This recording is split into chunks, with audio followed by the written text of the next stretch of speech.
ಮತ್ತೊಮ್ಮೆಲ್ಲರಿಗೂ ಅಮರ್ಸ್ ಕ್ಲಾಸಸ್ಗೆ ಸ್ವಾಗತ. ನಾನು ಅಮರೇಶ್ ಪೋತ್ನಾಳ್. ಸೊ ಮೊದಲನೇದಾಗಿ ಎಲ್ರಿಗೂ ಗೌರಿ ಗಣೇಶ ಹಬ್ಬದ ಶುಭಾಶಯಗಳು. ನಾವೊಂದು ಸರಣಿಯನ್ನು ಮಾಡ್ತಾ ಇದ್ದೀವಿ. ಆ ಸರಣಿಯ ಕ್ಲಾಸ್ ನಂಬರ್ 33 ಆಗುತ್ತೆ. 33ನೇ ಕ್ಲಾಸ್ ಆಗುತ್ತೆ.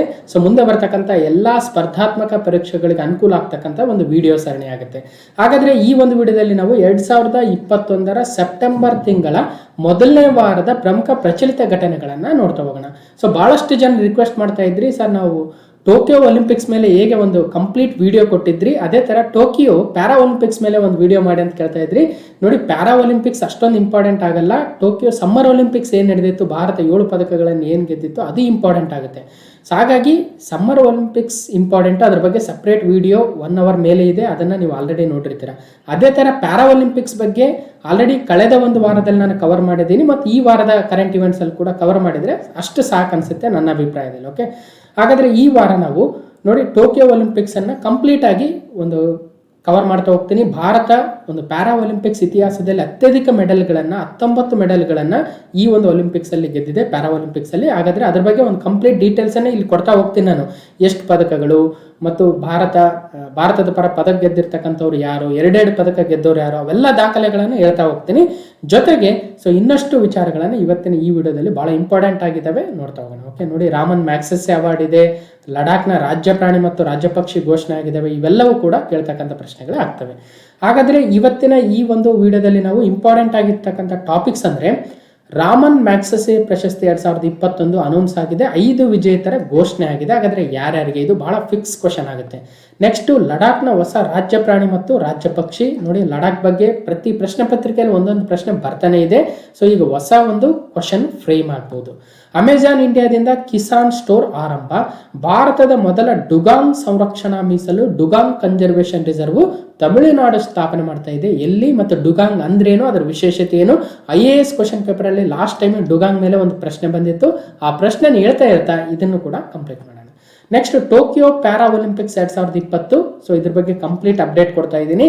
ರಾಷ್ಟ್ರೀಯ ಶಿಕ್ಷಕರ ದಿನ 2021, ನ್ಯಾಷನಲ್ ಟೀಚರ್ಸ್ ಡೇ, ಅಂತಾರಾಷ್ಟ್ರೀಯ ಸಾಕ್ಷರತಾ ದಿನ, ಧಾರವಾಡಿ ಎಮ್ಮೆ ತಳಿಗೆ ರಾಷ್ಟ್ರೀಯ ಮಾನ್ಯತೆ, ರಾಜ್ಯದ ಮೊದಲ ಬಹುಶಿಸ್ತೀಯ ಮತ್ತು ನೂತನ ರಾಷ್ಟ್ರೀಯ ಶಿಕ್ಷಣ ನೀತಿಯ ಪ್ರಕಾರ ಆರಂಭವಾಗಿರ್ತಕ್ಕಂಥ ಕಾಲೇಜು ಯಾವುದು, ಎಲ್ಲಿ, ಕರ್ನಾಟಕ ಸರ್ಕಾರದ ಮುಖ್ಯಮಂತ್ರಿ ರೈತ ವಿದ್ಯಾನಿಧಿ ಯೋಜನೆ, ಅಂತಾರಾಷ್ಟ್ರೀಯ ಫುಟ್ಬಾಲ್ ನಲ್ಲಿ ಸರ್ವಕಾಲಿಕ ಅತ್ಯಧಿಕ ಗೋಲ್ ಗಳಿಸಿದ ಆಟಗಾರ ಯಾರು, 23,000 ಅಂತಾರಾಷ್ಟ್ರೀಯ ರನ್ ಗಳಿಸಿದ ಅತಿ ವೇಗದ ಆಟಗಾರ ಯಾರಾಗ್ತಾರೆ, ಮತ್ತು ದಕ್ಷಿಣ ಆಫ್ರಿಕಾ ಕ್ರಿಕೆಟ್ನ ಅದ್ಭುತ ಬೌಲರ್ ಡೇಲ್ ಸ್ಟೇನ್ ಕ್ರಿಕೆಟ್ನಿಂದ ನಿವೃತ್ತಿ ಹೊಂದಿದ್ದಾರೆ.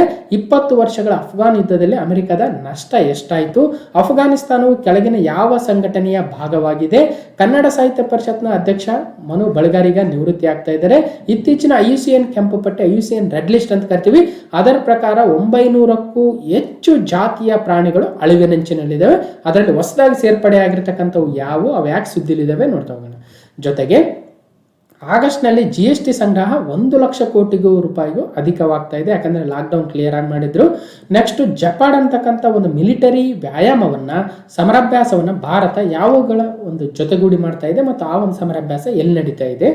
ದೇಶದ ತ್ರೈಮಾಸಿಕದ ಆರ್ಥಿಕದ ಬೆಳವಣಿಗೆ ನೋಡಿ 20% ಏರಿಕೆ ಆಗಿದೆ. ನಮ್ಮ GDP ಒಂದೇ ಸಲಕ್ಕೆ 20% ಏರಿಕೆ ಆಗಿದೆ. ಅದಕ್ಕಾಗಿ ಒಂದು ಸರ್ವಕಾಲಿಕ ದಾಖಲೆಯನ್ನು ಮಾಡಿದೆ. ಯಾಕೆ ದಾಖಲೆ ಆಗುತ್ತೆ, ಎಷ್ಟು ಸಂಗ್ರಹ ಆಗಿದೆ, ಅದೆಲ್ಲವನ್ನು ನೋಡ್ತಾ ಹೋಗೋಣ. ಸೆಪ್ಟೆಂಬರ್ 5ರಿಂದ ಶಿಕ್ಷಕ ಪರ್ವ 2021 ಆಚರಣೆ ಮಾಡ್ತಾ ಇದ್ದೀವಿ.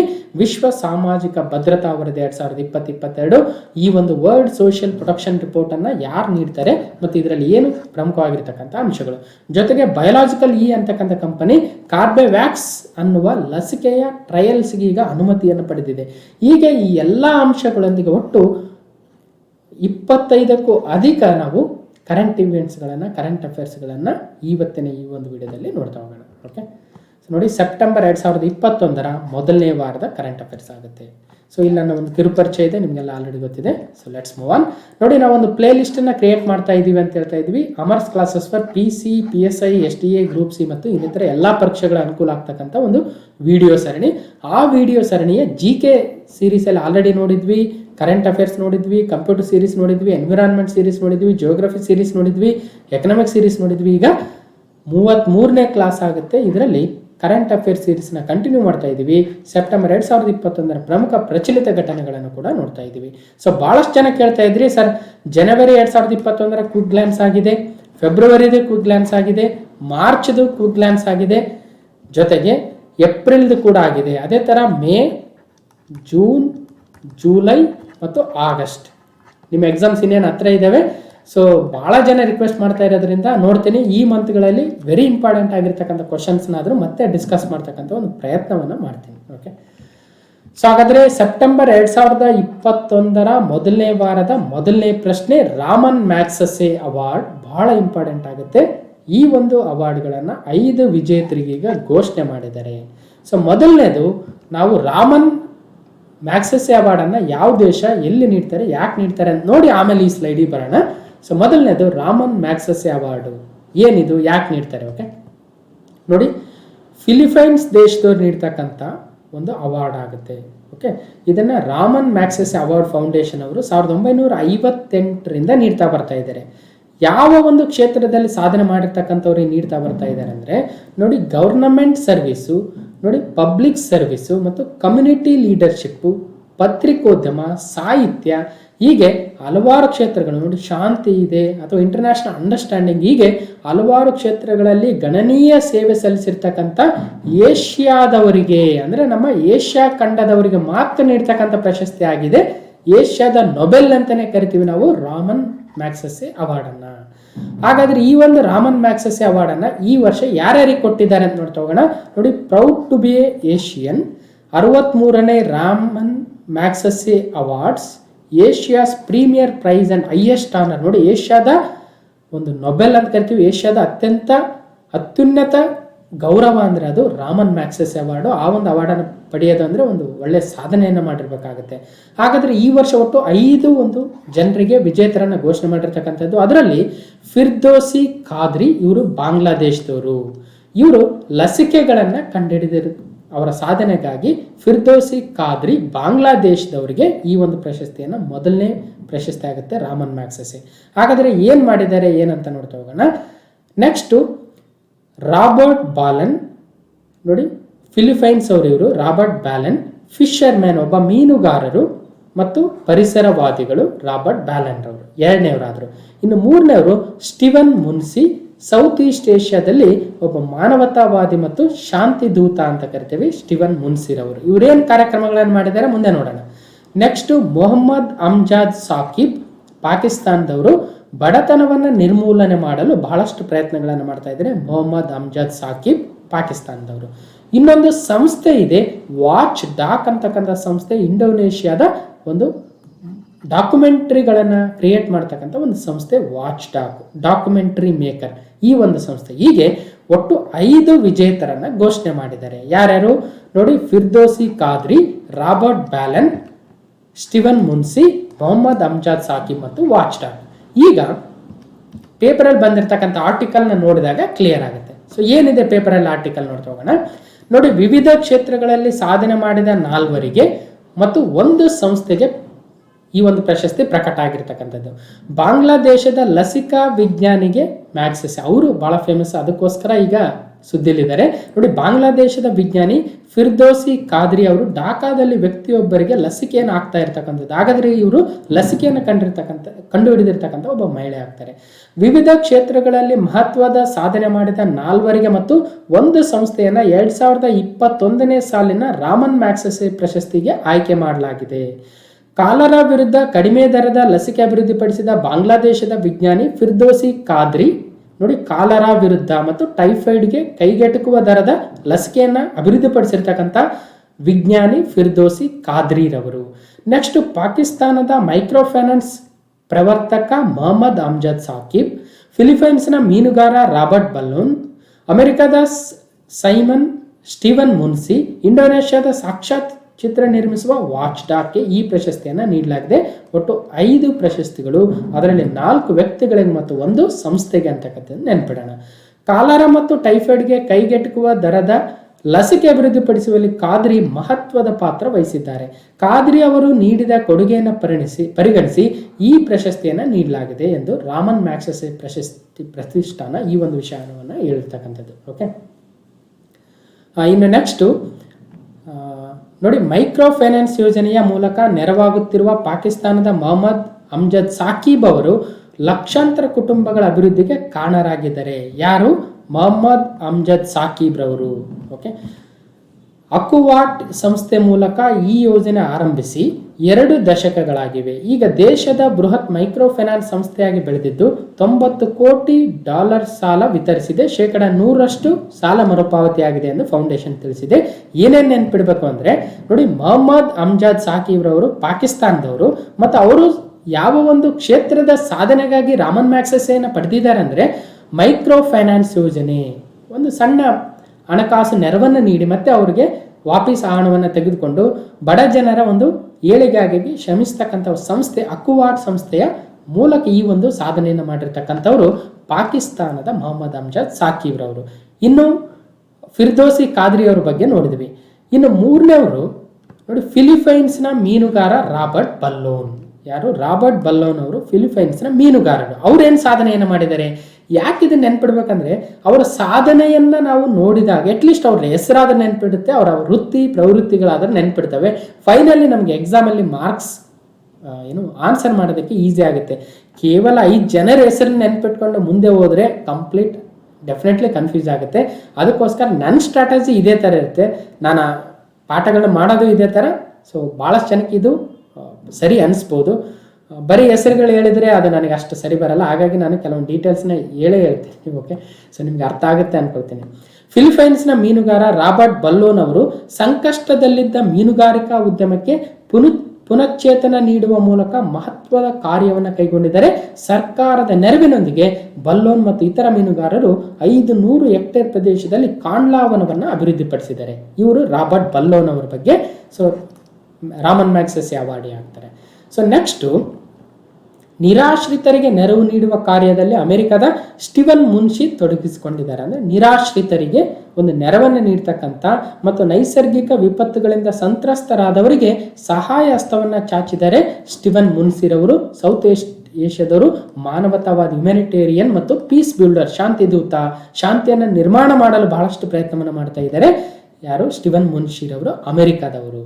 ಓಕೆ, ನೋಡಿ, ನೆರವು ನೀಡುವ ಕಾರ್ಯದಲ್ಲಿ ಸೊ ಇಲ್ಲಿ ನಮಗೆ ಕೇವಲ ನಮ್ಮ ಏಷ್ಯಾದವರಿಗೆ ನೀಡ್ಬೇಕಂತೇನಿಲ್ಲ, ಅದನ್ನು ಕ್ಲಾರಿಫೈ ಮಾಡ್ಕೊಳ್ಳೋಣ. ಈ ಪ್ರಶಸ್ತಿಗಳನ್ನು ಕೇವಲ ಏಷ್ಯಾದವರಿಗೆ ನೀಡ್ತಾರ ಅಥವಾ ಬೇರೆ ದೇಶದವ್ರಿಗೆ ನೀಡ್ತಾರ ಅನ್ನೋದು ಕೂಡ ಕ್ಲಾರಿಫೈ ಮಾಡ್ಕೊಳ್ಳೋಣ ಮುಂದಿನ ದಿನಗಳಲ್ಲಿ.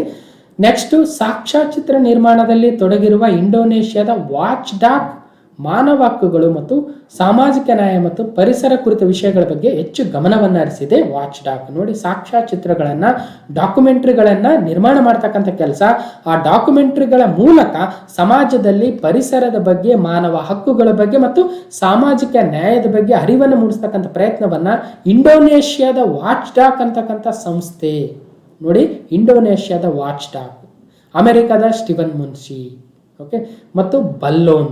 ಯಾರು? ಫಿಲಿಪೈನ್ಸ್ನ ಮೀನುಗಾರ ರಾಬರ್ಟ್ ಬಲ್ಲೋನ್ ಮತ್ತು ಪಾಕಿಸ್ತಾನದ ಮೈಕ್ರೋ ಫೈನಾನ್ಸ್ ಸಂಸ್ಥೆ ಆಗಿರ್ತಕ್ಕಂಥ ಅಕುವಾಟ್ ಸಂಸ್ಥೆಯ ಮೊಹಮ್ಮದ್ ಅಮ್ಜದ್ ಸಾಕಿಬ್ ಮತ್ತು ಬಾಂಗ್ಲಾದೇಶದ ವಿಜ್ಞಾನಿ ಫಿರ್ದೋಸಿ ಖಾದ್ರಿ. ಈ 5 ಜನದ ಹೆಸರನ್ನು ನೆನ್ಪಿಡಿ, ಬಹಳ ಇಂಪಾರ್ಟೆಂಟ್ ಆಗುತ್ತೆ.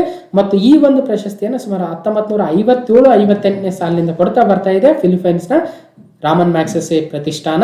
2020ರಲ್ಲಿ ಕೊರೋನಾ ಸಲುವಾಗಿ ವರ್ಚುವಲ್ ಆಗಿ ಕೊಟ್ಟಿದ್ರು. ಈಗ ನೋಡಬೇಕು ಸೊ ಫಿಸಿಕಲ್ ಆಗಿ ಕೊಡ್ತಾರೆ ಅಂತ. ಸೊ ಇಷ್ಟು ವಿಚಾರಗಳನ್ನು ಮೊದಲನೇ ಪ್ರಶ್ನೆ ನಾವು ತಿಳ್ಕೊಂಡ್ವಿ. ಸೊ ಎರಡನೇ ಪ್ರಶ್ನೆ, ಲಡಾಖ್ನ ಹೊಸ ರಾಜ್ಯ ಪ್ರಾಣಿ ಮತ್ತು ರಾಜ್ಯ ಪಕ್ಷಿ. ನೋಡಿ, ಲಡಾಖ್ಸ್ ನ್ಯೂ ಸ್ಟೇಟ್ ಆನಿಮಲ್ ಮತ್ತು ಸ್ಟೇಟ್ ಬರ್ಡ್. ಹಾಗಾದ್ರೆ ಲಡಾಖ್ ಬಗ್ಗೆ ಒಂಚೂರು ಇನ್ಫಾರ್ಮೇಶನ್ ತಿಳ್ಕೊಂಡು ಇದ್ರ ಬಗ್ಗೆ ಬರೋಣ. ನೋಡಿ, 2019-31 ಅಕ್ಟೋಬರ್ ಅಂದು ಜಮ್ಮು ಕಾಶ್ಮೀರ ರಾಜ್ಯವನ್ನ 2 ಕೇಂದ್ರಾಡಳಿತ ಪ್ರದೇಶವಾಗಿ ಮಾಡಿದ್ರು. ಒಂದು ಜಮ್ಮು ಕಾಶ್ಮೀರ, ಇನ್ನೊಂದು ಲಡಾಖ್ ಅಂತ. ಓಕೆ, ಈಗ ಲಡಾಖ್ ಇದರ ರಾಜಧಾನಿ ಲೇ ಮತ್ತು ಕಾರ್ಗಿಲ್ ಎರಡೂ ಇದಾವೆ. ಇದರ ಒಂದು ಲೆಫ್ಟಿನೆಂಟ್ ಗವರ್ನರ್ ಯಾರು ಅಂತ ಕೇಳ್ಬೋದು, RK ಮಾಥೂರ್ ಅವರು. ರಾಧಾಕೃಷ್ಣ ಮಾಥೂರ್ ಅವರು ಲಡಾಖ್ನ ಲೆಫ್ಟಿನೆಂಟ್ ಗವರ್ನರ್ ಆಗಿದ್ದಾರೆ. ಓಕೆ, ಇನ್ನು ಲಡಾಖ್ ನಮ್ಮ ದೇಶದ ಅತ್ಯಂತ ದೊಡ್ಡ ಕೇಂದ್ರಾಡಳಿತ ಪ್ರದೇಶ ಲಡಾಖ್ ಆಗುತ್ತೆ. ಅಲ್ಲಿನ ಒಂದು ಅಫಿಷಿಯಲ್ ಲ್ಯಾಂಗ್ವೇಜಸ್ ಹಿಂದಿ ಮತ್ತು ಇಂಗ್ಲಿಷ್ಗಳಾಗ್ತವೆ. ಸೊ ಇನ್ನಿತರ ಡೀಟೇಲ್ಸ್ ಇಲ್ಲಿದ್ದಾವೆ. ಈಗ ಇವೆಲ್ಲವುಗಳಿಗಿಂತಲೂ ಸುದ್ದಿ ಇರ್ತಕ್ಕಂಥದ್ದು, ಲಡಾಖ್ ಈಗ ತನ್ನ ಒಂದು ರಾಜ್ಯ ಪ್ರಾಣಿ ಮತ್ತು ರಾಜ್ಯ ಪಕ್ಷಿಯನ್ನು ಅನೌನ್ಸ್ ಮಾಡಿದೆ. ಸರ್, ಇದು ಕೇಂದ್ರಾಡಳಿತ ಪ್ರದೇಶವಲ್ವಾ, ರಾಜ್ಯ ಪಕ್ಷಿ ರಾಜ್ಯ ಪ್ರಾಣಿ ಅಂತ ಇದ್ರೆ ಅಂದರೆ ಸೊ ಅದೇ ಥರನೇ ಅನ್ಬೇಕಾಗುತ್ತೆ. ಅದು ಕೇಂದ್ರಾಡಳಿತ ಪ್ರದೇಶದ ಪಕ್ಷಿ ಅಂತ ಅನ್ನಕ್ಕೆ ಬರಲ್ಲ. ಅದಕ್ಕೋಸ್ಕರ ಯಾವ್ದಾವುದು ಸರ್ ರಾಜ್ಯ ಪ್ರಾಣಿ ಅಂದರೆ, ಲಡಾಖ್ನ ರಾಜ್ಯ ಪ್ರಾಣಿಯಾಗಿ ಸ್ನೋ ಲೆಪರ್ಡ್. ನೋಡಿ, ಹಿಮ ಚಿರತೆ ಅಂತ ಕರಿತೀವಿ. ಹಿಮ ಚಿರತೆ ಅಥವಾ ಸ್ನೋ ಲೆಪರ್ಡು ಲಡಾಖ್ನ ಒಂದು ಸ್ಟೇಟ್ ಆನಿಮಲ್ ಆಗುತ್ತೆ. ಇನ್ನು ಸ್ಟೇಟ್ ಬರ್ಡ್ ಆಗಿ ಅಥವಾ ರಾಜ್ಯ ಪಕ್ಷಿಯಾಗಿ ಬ್ಲ್ಯಾಕ್ ನೆಕ್ಡ್ ಕ್ರೇನ್ ನೋಡಿ, ಅದರ ಒಂದು ನೆಕ್ಕು ಬ್ಲ್ಯಾಕ್ ಆಗಿದೆ, ಅದಕ್ಕೋಸ್ಕರ ಬ್ಲ್ಯಾಕ್ ನೆಕ್ಡ್ ಕ್ರೇನ್ ಅಂತ ಕರಿತೀವಿ. ಓಕೆ, ಇದೊಂದು ಕ್ರೇನ್ ಪಕ್ಷಿ. ಬಟ್ ಯಾವ ಥರದ ಕ್ರೇನ್ ಅಂದರೆ ಬ್ಲ್ಯಾಕ್ ನೆಕ್ಡ್ ಕ್ರೇನು. ಆ ಒಂದು ಲಡಾಖ್ನ ಭಾಗದಲ್ಲಿ ಹೆಚ್ಚಿನ ಪ್ರಮಾಣದಲ್ಲಿ ಕಂಡು ಬರ್ತಕ್ಕಂಥ ಸ್ನೋ ಲೆಪರ್ಡು, ಬ್ಲ್ಯಾಕ್ ನೆಕ್ಡ್ ಕ್ರೇನ್ಗಳನ್ನೇ ತನ್ನ ರಾಜ್ಯ ಪ್ರಾಣಿ ಮತ್ತು ರಾಜ್ಯ ಪಕ್ಷಿಗಳಾಗಿ ಲಡಾಖ್ ಈಗ ಘೋಷಣೆಯನ್ನು ಮಾಡಿದೆ. ಹಾಗಾಗಿ ಬಹಳ ಸುದ್ದಿಲಿದೆ ನೋಡಿ. ಇದು ಸ್ಟೇಟ್ ಆನಿಮಲ್ ಸ್ನೋ ಲೆಪರ್ಡ್ ಅಥವಾ ಹಿಮಚಿರತೆ ಆದರೆ ಇದು black naked crane. Black necked, black neck ಅಂದರೆ ಕಪ್ಪು ಕುತ್ತಿಗೆ ಒಂದು ನೀರು ಪಕ್ಷಿ ಅಥವಾ ಕ್ರೇನ್ ಪಕ್ಷಿ ಅಂತ ಹೇಳ್ಬೋದು. ಓಕೆ, ನೆಕ್ಸ್ಟ್ ಕ್ವಶನ್ ಹೋಗೋಣ. ಕ್ವಶನ್ ನಂಬರ್ 3 ನೋಡಿ, ಅಮೆಜಾನ್ ಇಂಡಿಯಾದಿಂದ ಕಿಸಾನ್ ಸ್ಟೋರ್ ಆರಂಭ. ನೋಡಿ, ಇತ್ತೀಚೆಗೆ ಕಿಸಾನ್ ಸ್ಟೋರನ್ನು ಆರಂಭ ಮಾಡಿರ್ತಕ್ಕಂಥ ಒಂದು ಇ ಕಾಮರ್ಸ್ ಕಂಪನಿ ಯಾವುದು ಅಂತ ಕೇಳಿದ್ರೆ ಅದು ಅಮೆಜಾನ್ ಇಂಡಿಯಾ ಆಗುತ್ತೆ. So Amazon India launches Kisan store. ಏನಿದ್ರ ವಿಶೇಷ, ಯಾಕೆ ಕಿಸಾನ್ ಸ್ಟೋರನ್ನು ಆರಂಭ ಮಾಡಿತು, ಅದರಲ್ಲಿ ಏನು ಸಿಗುತ್ತೆ ಮತ್ತು ಅದನ್ನು ಉದ್ಘಾಟನೆ ಮಾಡಿರ್ತಕ್ಕಂಥವ್ರು ಯಾರು ನೋಡ್ತಾ ಹೋಗೋಣ. ನೋಡಿ, Amazon India announces the launch of Kisan store. So ಇದರಲ್ಲಿ ನಮ್ಮ ರೈತರ ಆದಾಯವನ್ನು ದ್ವಿಗುಣ ಮಾಡಬೇಕು ಅನ್ನೋ ಉದ್ದೇಶಕ್ಕೆ ಸರ್ಕಾರ ಹಲವಾರು ಕ್ರಮಗಳನ್ನು ತರ್ತಾ ಇದೆ. ಸೊ ಅದರ ಒಂದು ಅಂಗವಾಗಿ ನರೇಂದ್ರ ಸಿಂಗ್ ತೋಮಾರ್ ಅವರು ನಮ್ಮ ಕೇಂದ್ರದ ಕೃಷಿ ಸಚಿವರಾಗ್ತಾರೆ. ಸೊ ಅವರು ಈ ಒಂದು ಕಿಸಾನ್ ಸ್ಟೋರನ್ನು ಲಾಂಚ್ ಮಾಡಿರ್ತಕ್ಕಂಥದ್ದು. ಈ ಒಂದು ಕಿಸಾನ್ ಸ್ಟೋರಲ್ಲಿ 8,000ಕ್ಕೂ ಅಧಿಕ ಒಂದು ನಮ್ಮ ಕೃಷಿಗೆ ಬೇಕಾಗಿರ್ತಕ್ಕಂಥ ವಿವಿಧ ಸಲಕರಣೆಗಳು, ಬೀಜಗಳು ಅಥವಾ ಗೊಬ್ಬರಗಳು ಅಥವಾ ವಿವಿಧ ಕೀಟನಾಶಕಗಳೆಲ್ಲ ಸಿಗ್ತಕ್ಕಂಥ ಒಂದು ಸ್ಟೋರ್ ಆಗುತ್ತೆ, ಆನ್ಲೈನ್ ಸ್ಟೋರ್ ಆಗುತ್ತೆ ಅಮೆಜಾನಿಂದ. ನೋಡಿ, ಅಮೆಜಾನಲ್ಲಿ ನಾವು ಹಲವಾರು ವಸ್ತುಗಳನ್ನು ಪರ್ಚೇಸ್ ಮಾಡ್ತಾ ಇದ್ವಿ. ಇದು ಹೊಸದಾಗಿ ರೈತರಿಗೆ ಬೇಕಾಗಿರ್ತಕ್ಕಂಥ ಎಲ್ಲ ವಸ್ತುಗಳನ್ನು ಈ ಒಂದು ಆನ್ಲೈನ್ ಮುಖಾಂತರ ಪಡಿತಕ್ಕಂಥ ಅನುಕೂಲ ಆಗುತ್ತೆ, ಅದು ಕಿಸಾನ್ ಸ್ಟೋರಿಂದ. ಸೊ ಏನೇನು ಸಿಗುತ್ತೆ ಇದರಲ್ಲಿ ನೋಡಿ, ಬೀಜಗಳು ಮತ್ತು ಕೃಷಿಗೆ ಬೇಕಾಗಿರ್ತಕ್ಕಂಥ ವಿವಿಧ ಟೂಲ್ಸ್ ಆ್ಯಂಡ್ ಆಕ್ಸೆಸರೀಸ್. ಸೊ ಬೇರೆ ಬೇರೆ ಕೃಷಿ ಸಲಕರಣೆಗಳು ಮತ್ತು ಪ್ಲಾಂಟ್ ಪ್ರೊಟೆಕ್ಷನ್ಗೆ ಬೇಕಾಗಿರ್ತಕ್ಕಂಥ ಸೊ ವಿವಿಧ ನಮ್ಮ ಕೀಟನಾಶಕಗಳಾಗಿರ್ಬೋದು ಅಥವಾ ರಸಗೊಬ್ಬರಗಳಾಗಿರ್ಬೋದು, ನ್ಯೂಟ್ರಿಷನ್ ನೀಡ್ತಕ್ಕಂಥ ರಸಗೊಬ್ಬರಗಳಾಗಿರ್ಬೋದು, ಹೀಗೆ ಹಲವಾರು ಒಂದು ಕೃಷಿಗೆ ಬೇಕಾಗಿರತಕ್ಕಂಥ ವಿವಿಧ ಅಂಶಗಳನ್ನು ನಾವು ಈ ಒಂದು ಕಿಸಾನ್ ಸ್ಟೋರಿಂದ ಪರ್ಚೇಸ್ ಮಾಡ್ಬೋದು. ಸೊ ಅಂಥ ಒಂದು ಕಿಸಾನ್ ಸ್ಟೋರನ್ನು ಯಾವ ಇ ಕಾಮರ್ಸ್ ಕಂಪನಿ ಆರಂಭಿಸಿದೆ ಅಂದರೆ ಅದು ಅಮೆಜಾನ್ ಆಗುತ್ತೆ. ಸೊ ಇದರಿಂದಾಗಿ ರೈತರಿಗೆ ತಮಗೆ ಬೇಕಾಗಿರ್ತಕ್ಕಂಥ ಸ್ಥಳದಿಂದಲೇ ಆರ್ಡರ್ ಮಾಡ್ತಕ್ಕಂಥ ಒಂದು ಅವಕಾಶ ಸಿಗುತ್ತೆ. ಸೊ ಮತ್ತು ಈ ಒಂದು ಆನ್ಲೈನ್ ಸ್ಟೋರನ್ನು ಹಿಂದಿ, ತೆಲುಗು, ಕನ್ನಡ, ತಮಿಳು, ಮಲಯಾಳಂ ಹೀಗೆ ಹಲವಾರು ಒಂದು ಲ್ಯಾಂಗ್ವೇಜಲ್ಲೂ ಕೂಡ ಅನುಕೂಲ ಮಾಡಿಕೊಡ್ತಾ ಇದ್ದಾರೆ. ಯಾಕಂದರೆ ರೈತರಿಗೆ ಅಷ್ಟೊಂದು ಎಲ್ಲ ಇಂಗ್ಲೀಷ್ ಬರ್ತಾ ಇರಲ್ಲ. ಸೊ ಹಾಗಾಗಿ ಎಲ್ಲ ಲ್ಯಾಂಗ್ವೇಜಲ್ಲಿ ಆಲ್ಮೋಸ್ಟ್ ಫೇಮಸ್ ಆಗಿರ್ತಕ್ಕಂಥ ಲ್ಯಾಂಗ್ವೇಜಲ್ಲಿ ನೀಡ್ತಕ್ಕಂಥ ಪ್ರಯತ್ನವನ್ನು ಅಮೆಜಾನ್ ಮಾಡ್ತಾ ಇದೆ. ಓಕೆ, ಸೊ ಇದರಲ್ಲಿ ಏನೇನಿದೆ ನೋಡಿ, ಕಿಸಾನ್ ಸ್ಟೋರ್, ಅಮೆಜಾನ್ ಕಿಸಾನ್. ಇದರಲ್ಲಿ ಏನೇನಿದೆ ಅಂದರೆ ಕ್ರಾಪ್ ಪ್ರೊಟೆಕ್ಷನ್ನು, ಬೇರೆ ಬೇರೆ ಬಾಯರು, ಸಿಂಜೆಂಟ, ನಾವೆಲ್ಲ ರೈತ ಒಂದು ಕುಟುಂಬದಿಂದ ಬಂದಿರತಕ್ಕಂಥವ್ರಿಗೆ ಗೊತ್ತಿರುತ್ತೆ. ಸೊ ಈ ಒಂದು ಕೀಟನಾಶಕಗಳನ್ನು ಮತ್ತು ಪ್ಲಾಂಟ್ ನ್ಯೂಟ್ರಿಷನ್ಗೆ ಬೇಕಾಗಿರತಕ್ಕಂಥ ವಿವಿಧ ರಸಗೊಬ್ಬರಗಳನ್ನು ಮತ್ತು ವಿವಿಧ ಕಂಪನಿಗಳು ತಯಾರಿಸ್ತಕ್ಕಂಥ ಬೀಜಗಳು ಆಗಿರ್ಬೋದು ಮತ್ತು ಟೂಲ್ಸ್ ಆ್ಯಂಡ್ ಆಕ್ಸೆಸರೀಸ್ಗಳನ್ನು ಆನ್ಲೈನಿಂದನೇ ನಾವು ಪರ್ಚೇಸ್ ಮಾಡ್ಬೋದು. ಸೊ ಯಾರು ತಂದಿದ್ದಾರೆ ಅಂದರೆ ಅಮೆಜಾನ್ ಕಂಪನಿ ತಂದಿದೆ. ನರೇಂದ್ರ ಸಿಂಗ್ ತೋಮಾರ್ ಅವರು ಕೇಂದ್ರದ ಕೃಷಿ ಸಚಿವರು ಇದನ್ನು ಲಾಂಚ್ ಮಾಡಿರ್ತಕ್ಕಂಥದ್ದು. ಓಕೆ, ನೆಕ್ಸ್ಟ್, ಭಾರತದ ಮೊದಲ ಡುಗಾಂಗ್ ಸಂರಕ್ಷಣಾ ಮೀಸಲು ತಮಿಳುನಾಡು ರಾಜ್ಯದಿಂದ ಸ್ಥಾಪನೆ ಆಗ್ತಾ ಇದೆ. ಡುಗಾಂಗ್ ಕನ್ಸರ್ವೇಷನ್ ರಿಸರ್ವ್ ಅಂತ ಕರಿತೀವಿ. ಇದು ನಮ್ಮ ದೇಶದಲ್ಲಿ ಮೊಟ್ಟ ಮೊದಲ ಡುಗಾಂಗಗಳಿಗಾಗಿ ಸ್ಥಾಪನೆ ಆಗಿರ್ತಕ್ಕಂಥ ಒಂದು ಕನ್ಸರ್ವೇಷನ್ ರಿಸರ್ವ್ ಆಗುತ್ತೆ. ಯಾವ ರಾಜ್ಯ ಅಂದರೆ ತಮಿಳುನಾಡು ರಾಜ್ಯವು ಈ ಒಂದು ಕನ್ಸರ್ವೇಷನ್ ರಿಸರ್ವ್ ಅನ್ನ ಮೊಟ್ಟ ಮೊದಲನೇ ಬಾರಿಗೆ ಡುಗಾಂಗಗಳಿಗಾಗಿ ಒಂದು ಮೀಸಲು ಪ್ರದೇಶವನ್ನ, ಒಂದು ಸಂರಕ್ಷಣಾ ಮೀಸಲನ್ನ ಸ್ಥಾಪಿಸಿರ್ತಕ್ಕಂಥ ರಾಜ್ಯ ತಮಿಳುನಾಡು ಆಗುತ್ತೆ. ಏನ್ ಸರ್ ಇದು ಡುಗಾಂಗ್ ಅಂದ್ರೆ? ಹೆಸರೇ ಹೆಂಗಿದೆ, ಯಾವ ಪ್ರಾಣಿ ಸರ್ ಇದು ಅಂತ ಕೇಳಿದ್ರೆ ನೋಡಿ, ಡುಗಾಂಗ್ ಅಂದ್ರೆ ಈ ತರ ಇರುತ್ತೆ.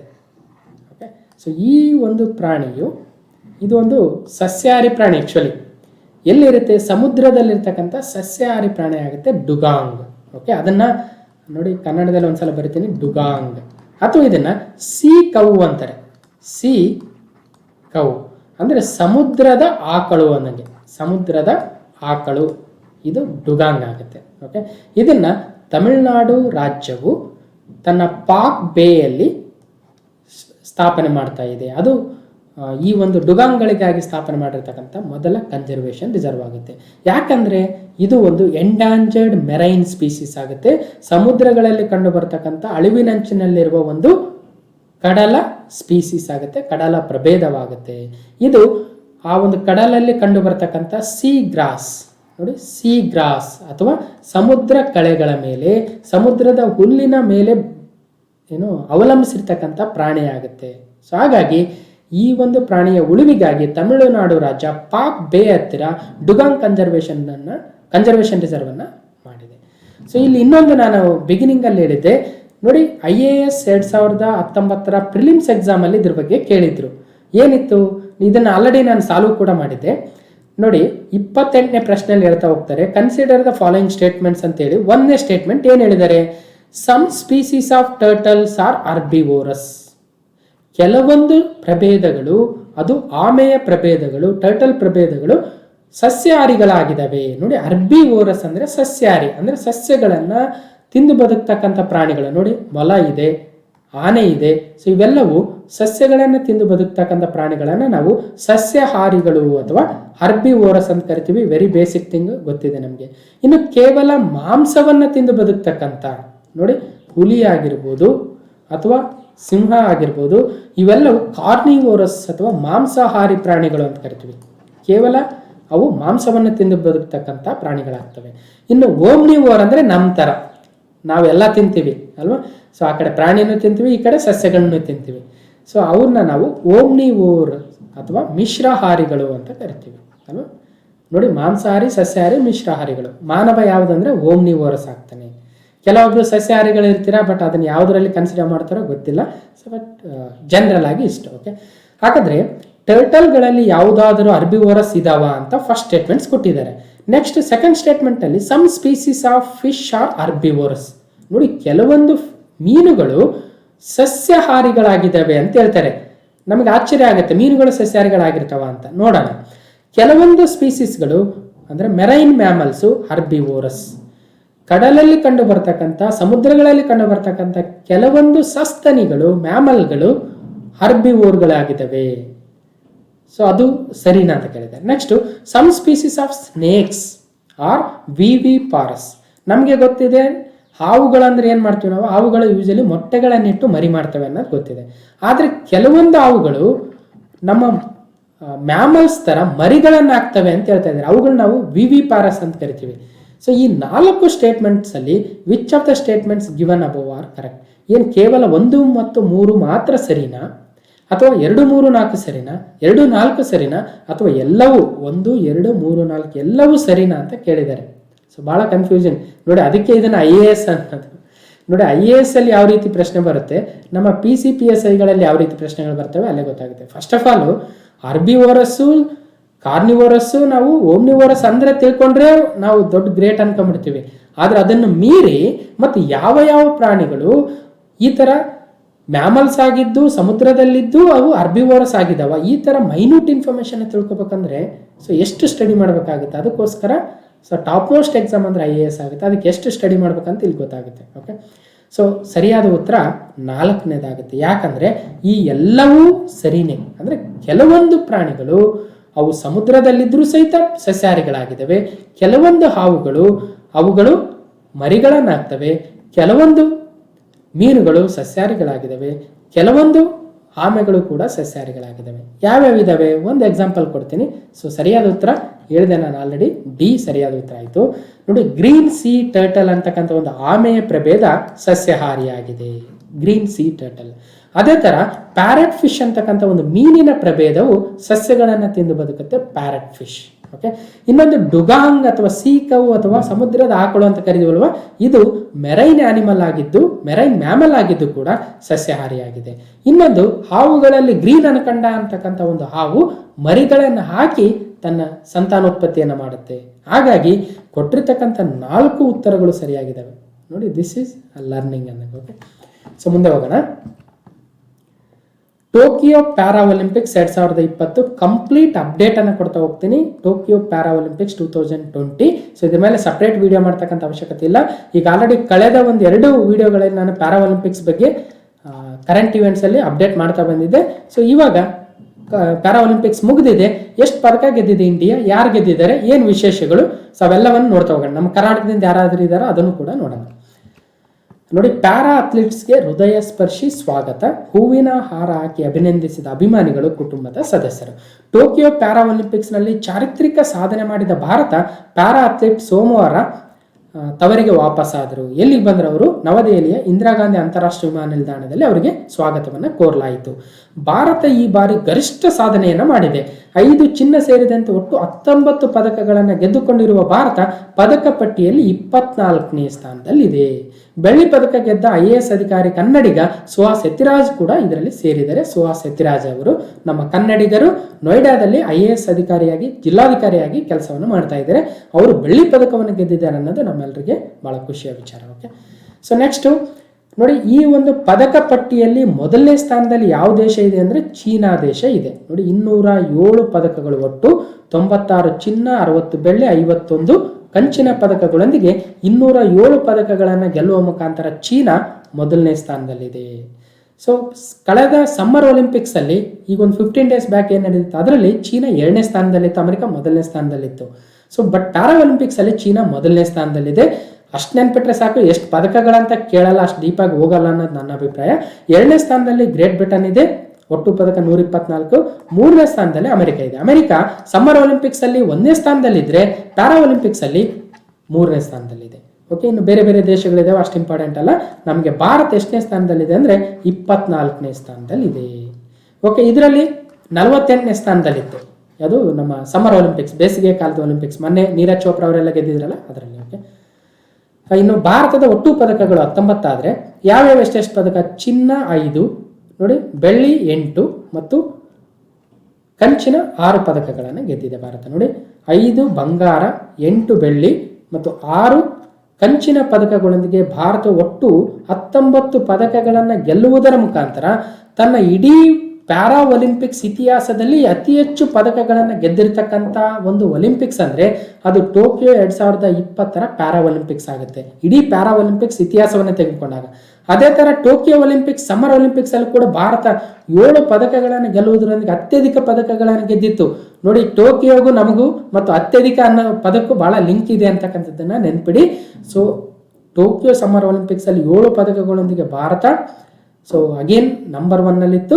ಸೊ ಮತ್ತು ಈಗ ಅಂದ್ರೇನು, ತನ್ನ ಇತಿಹಾಸದಲ್ಲಿ ಅದೇ ಥರ ಪ್ಯಾರಾ ಒಲಿಂಪಿಕ್ಸ್ ಅಲ್ಲಿ ಕೂಡ ತನ್ನ ಇತಿಹಾಸದಲ್ಲಿ ಅತ್ಯಧಿಕ ಪದಕಗಳನ್ನು 19 ಪದಕಗಳನ್ನು ಗೆದ್ದಿದೆ. ಓಕೆ, ನೋಡಿ, ಇವರೆಲ್ಲ ಭಾರತಕ್ಕೆ ಪದಕವನ್ನು ತಂದುಕೊಟ್ಟಿರ್ತಕ್ಕಂಥ ಪ್ಯಾರಾ ಒಲಿಂಪಿಕ್ಸ್ ಕ್ರೀಡಾಪಟುಗಳು.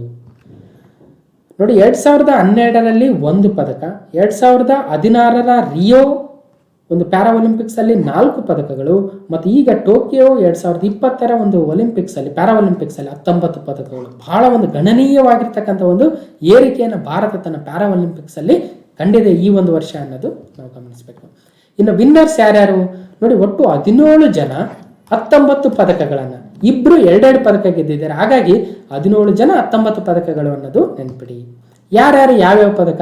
ಮೊದಲು ಚಿನ್ನದ ಪದಕಗಳನ್ನು ನೋಡೋಣ. ನೋಡಿ, ಕೃಷ್ಣ ನಗಾರ್ ಅವರು ಬ್ಯಾಡ್ಮಿಂಟನ್ ನಲ್ಲಿ ಚಿನ್ನದ ಪದಕವನ್ನು, ಕೃಷ್ಣ ನಗಾರ್. ಅವನಿ ಲೇಕಾರ್ ಅವರು ಒಟ್ಟು 2 ಪದಕಗಳನ್ನು ಗೆದ್ದಿದ್ದಾರೆ. ಒಂದು ಶೂಟಿಂಗ್ ಅಲ್ಲಿ ಗೋಲ್ಡ್, ಅವನಿ ಲೇಕಾರ. ಇನ್ನೊಂದು ಸುಮಿತ್ ಆಂಟಿಲ್ ಅವರು ಜಾವೆಲಿನ್ ಥ್ರೋದಲ್ಲಿ, ಬರ್ಚಿ ಎಸೆತದಲ್ಲಿ ಗೋಲ್ಡ್. ನಮಗೆ ಬರ್ಚಿ ಎಸೆತದಲ್ಲಿ ಈವನ್ ನೀರಜ್ ಚೋಪ್ರಾರವರು ಸಮ್ಮರ್ ಒಲಿಂಪಿಕ್ಸ್ ಅಲ್ಲಿ ಗೆದ್ದಿದ್ರು. ಈಗ ಸುಮಿತ್ ಆಂಟಿಲ್ ಅವರು ಅದೇ ಒಂದು ವಿಭಾಗದಲ್ಲಿ ಗೆದ್ದಿದ್ದಾರೆ. ನೆಕ್ಸ್ಟ್ ಮನೀಶ್ ನರ್ವಾಲ್ ಅವರು ಶೂಟಿಂಗ್ ಅಲ್ಲಿ ಗೋಲ್ಡ್. ಪ್ರಮೋದ್ ಭಾಗತ್ ರವರು ಬ್ಯಾಡ್ಮಿಂಟನ್ ಅಲ್ಲಿ ಗೋಲ್ಡ್. ಕೃಷ್ಣ ನಗರ್, ಪ್ರಮೋದ್ ಭಾಗತ್ ನೋಡಿ 2 ಬ್ಯಾಡ್ಮಿಂಟನ್ ಅಲ್ಲಿ ಗೋಲ್ಡ್.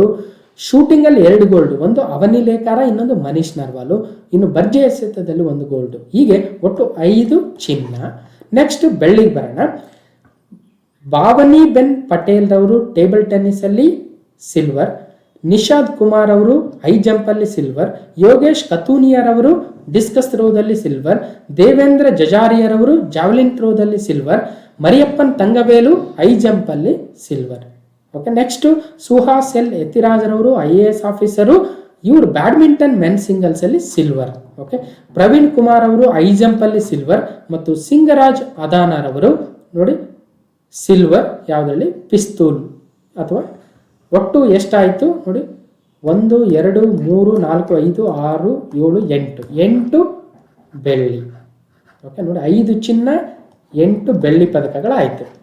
ಸೊ ನೆಕ್ಸ್ಟು ಸಿಂಗರಾಜ್ ಅದಾನರವರು ಇದು 2ನೇ ಪದಕ. ಸೊ ಹಿಂದೆ ಒಂದು ಬೆಳ್ಳಿ ಗೆದ್ದಿದ್ರು, ಇಲ್ಲಿ ಈಗ ಪಿಸ್ತೂಲ್ ವಿಭಾಗದಲ್ಲಿ ಒಂದು ಕಂಚಿನ ಪದಕವನ್ನು.